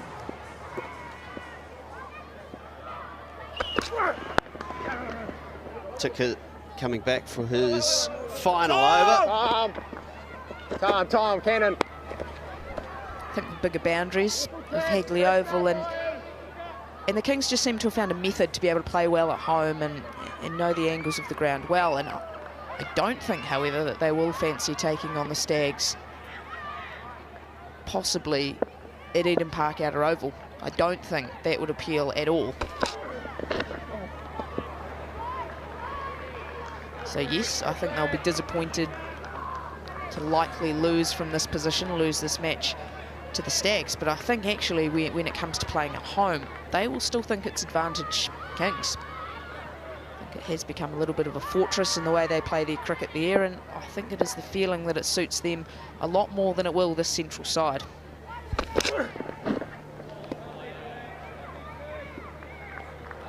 Yeah, I think it'll be a tough task, Frankie. I think the CD team's looking good.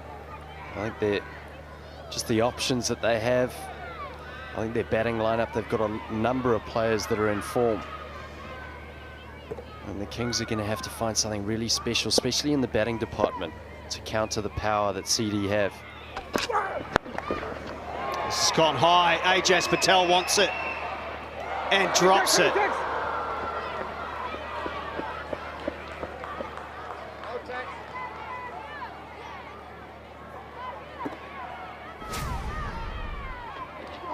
Oh, went high, Cam Fletcher.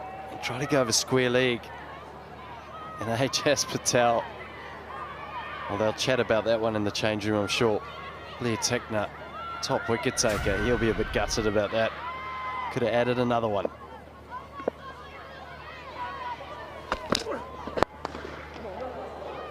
That is powerfully struck down the ground. There's one of the many boundaries they need. Yeah, wonderful shot from Cam Fletcher. Powerful athlete.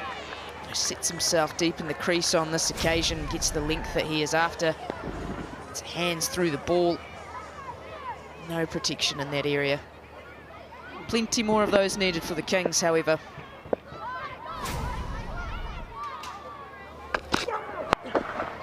Pulled away, straight to Ross Taylor, is it? But it's over his head. 4 and 6 to finish the over. And that may well have collected one of his teammates. Wow, he hit this hard. Was short from Tickner. Another short one. This time Fletcher was ready for it. Flat and hard. That's a powerful shot.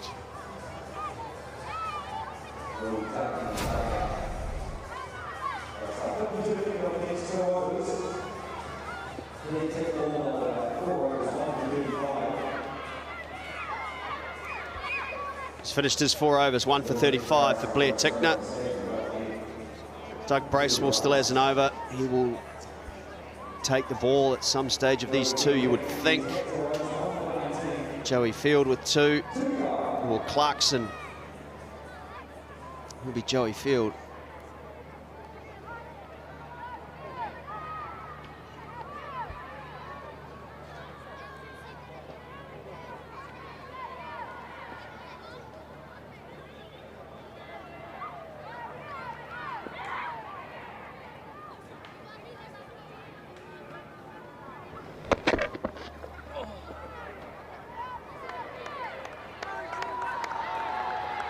Don't mind the option there from Todd Astle. Needs boundaries, needs lots of them. Good option for him to try and use the pace of Joey Field. One leg up inside the circle and no protection in that area.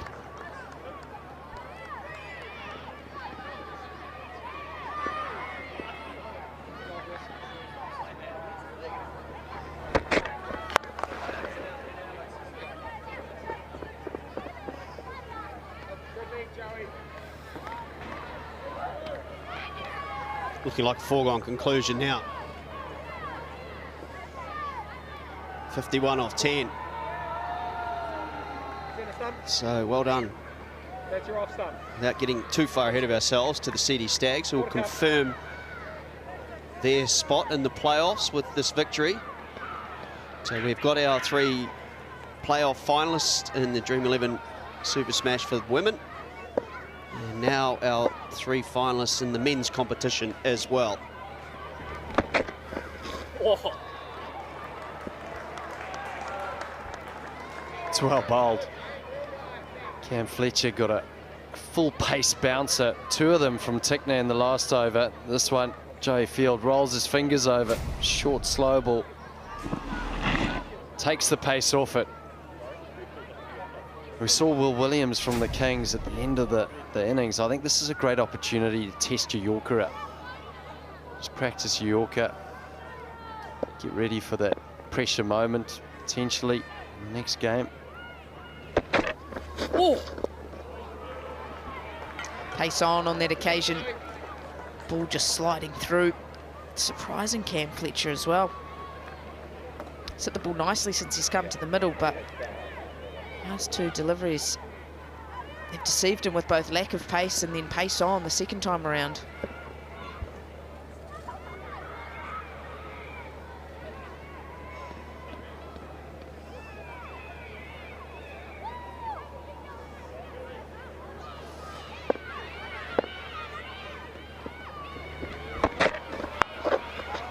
Nicely played, predicts the Yorker. And 3 bounces into the rope for 4. Well, a few back of a length deliveries, off pace, short one, and now Fletcher predicts well. Going for the Yorker. Key to that shot is just getting square on. The ability to, if they do go wide, play it through the offside as well.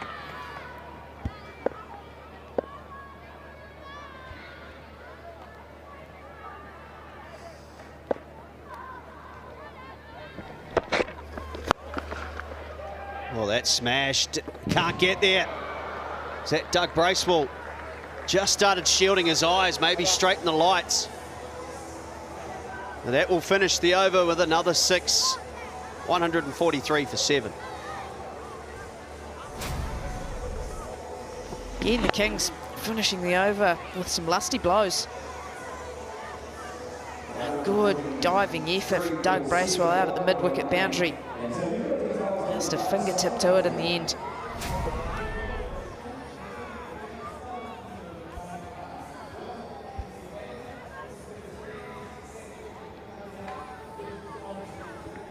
Fletcher used to open, remember, at the start of his career, and used him as a pinch hitter. So he can hit a big ball. I wonder if there's a play for the Kings to utilise him in that power play in a smarter way. Give them the ability to maybe lose 2 to 3 without too much damage. The only thing I'll say to counter that is I'm never a fan of changes this late in the competition. If you were going to play Fletcher as an opener, then I prefer it to be early in the season where someone can get familiar with what role they need to play.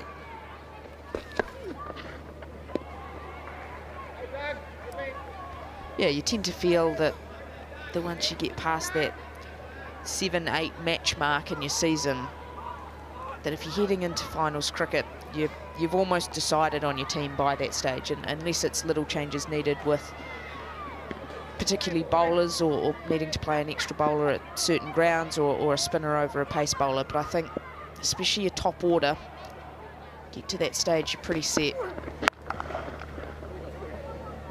I think as well, the danger in moving Fletcher up to the top of the order is then you do lose a finisher. There's not a lot of power options that the Kings have got in that lower order. If you take him out of it, then you start looking at, does it become someone like a Daryl Mitchell fills that finishing role, but he's been so good up at number 4. So I feel that now in this situation, we're going to see Fletcher stay in this finisher's role.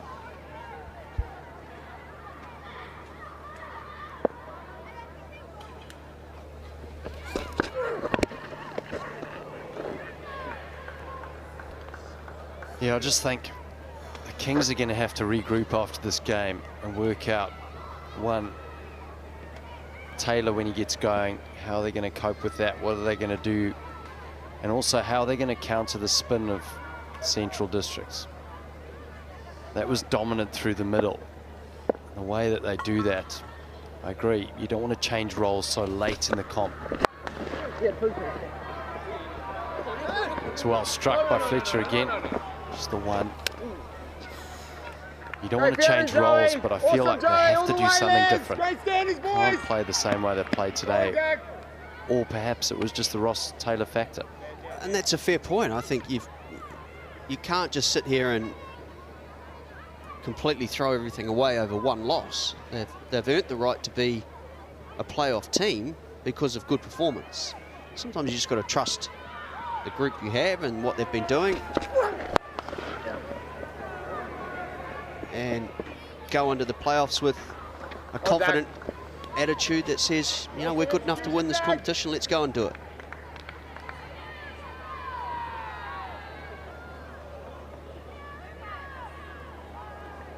Well, they certainly do have the team, Canterbury Kings. I think it'll come down to their bowlers. Henry, Astle, Nuttall, wicket-taking bowlers.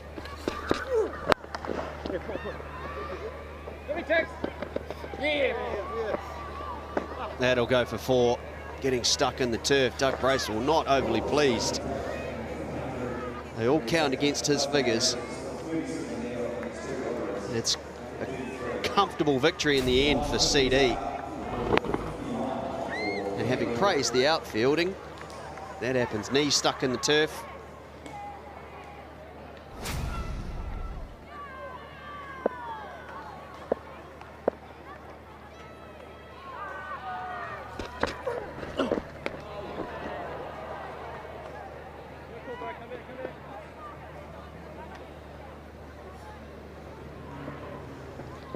That'll be buys to finish the match, so it will be a Central Stags victory. They win at home here in Napier.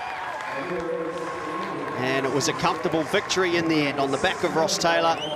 Congratulations to the men in green. They have qualified for the playoffs in the Dream11 Super Smash, and they have deserved it. One of the form teams, particularly early in the competition.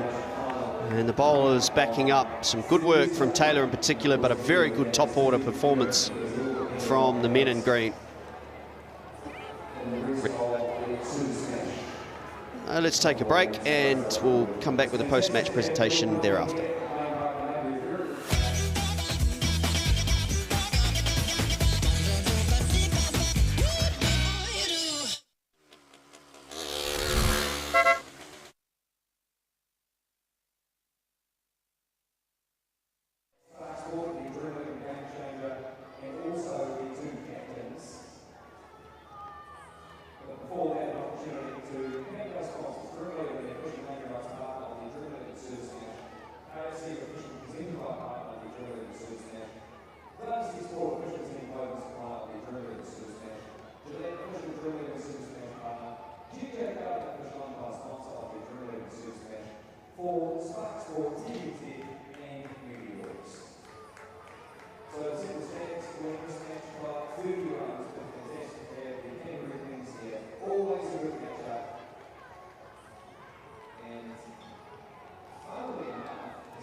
A must-win game for the Central Stags.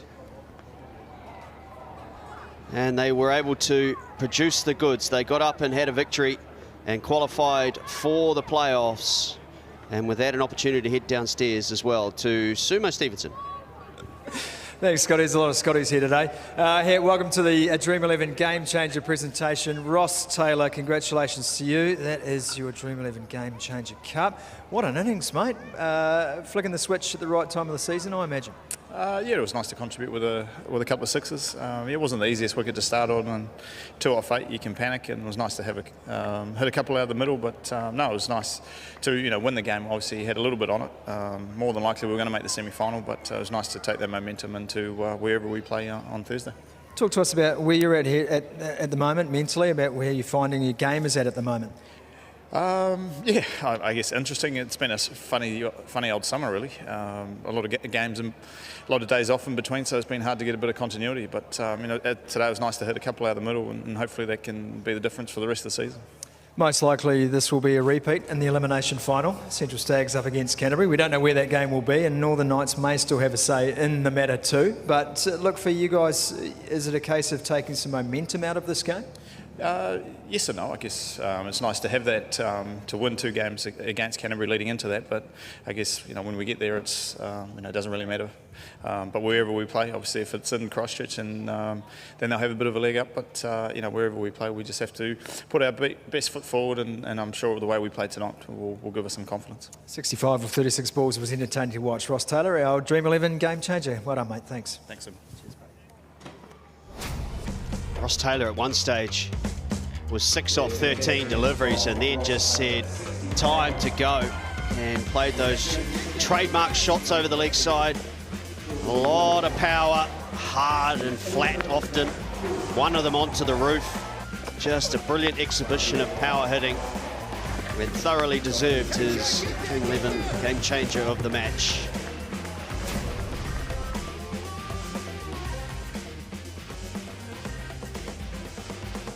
Time to go back downstairs to Scotty Stevenson. Thanks, Scotty. Cole, not the result you wanted tonight, but you're likely to get another chance at some stage during the week. So do you have to just dust this one away and say, put it beside, boys? Yeah, certainly. I think, 2020 is one of those ones where you've got to have a pretty short memory, good or bad.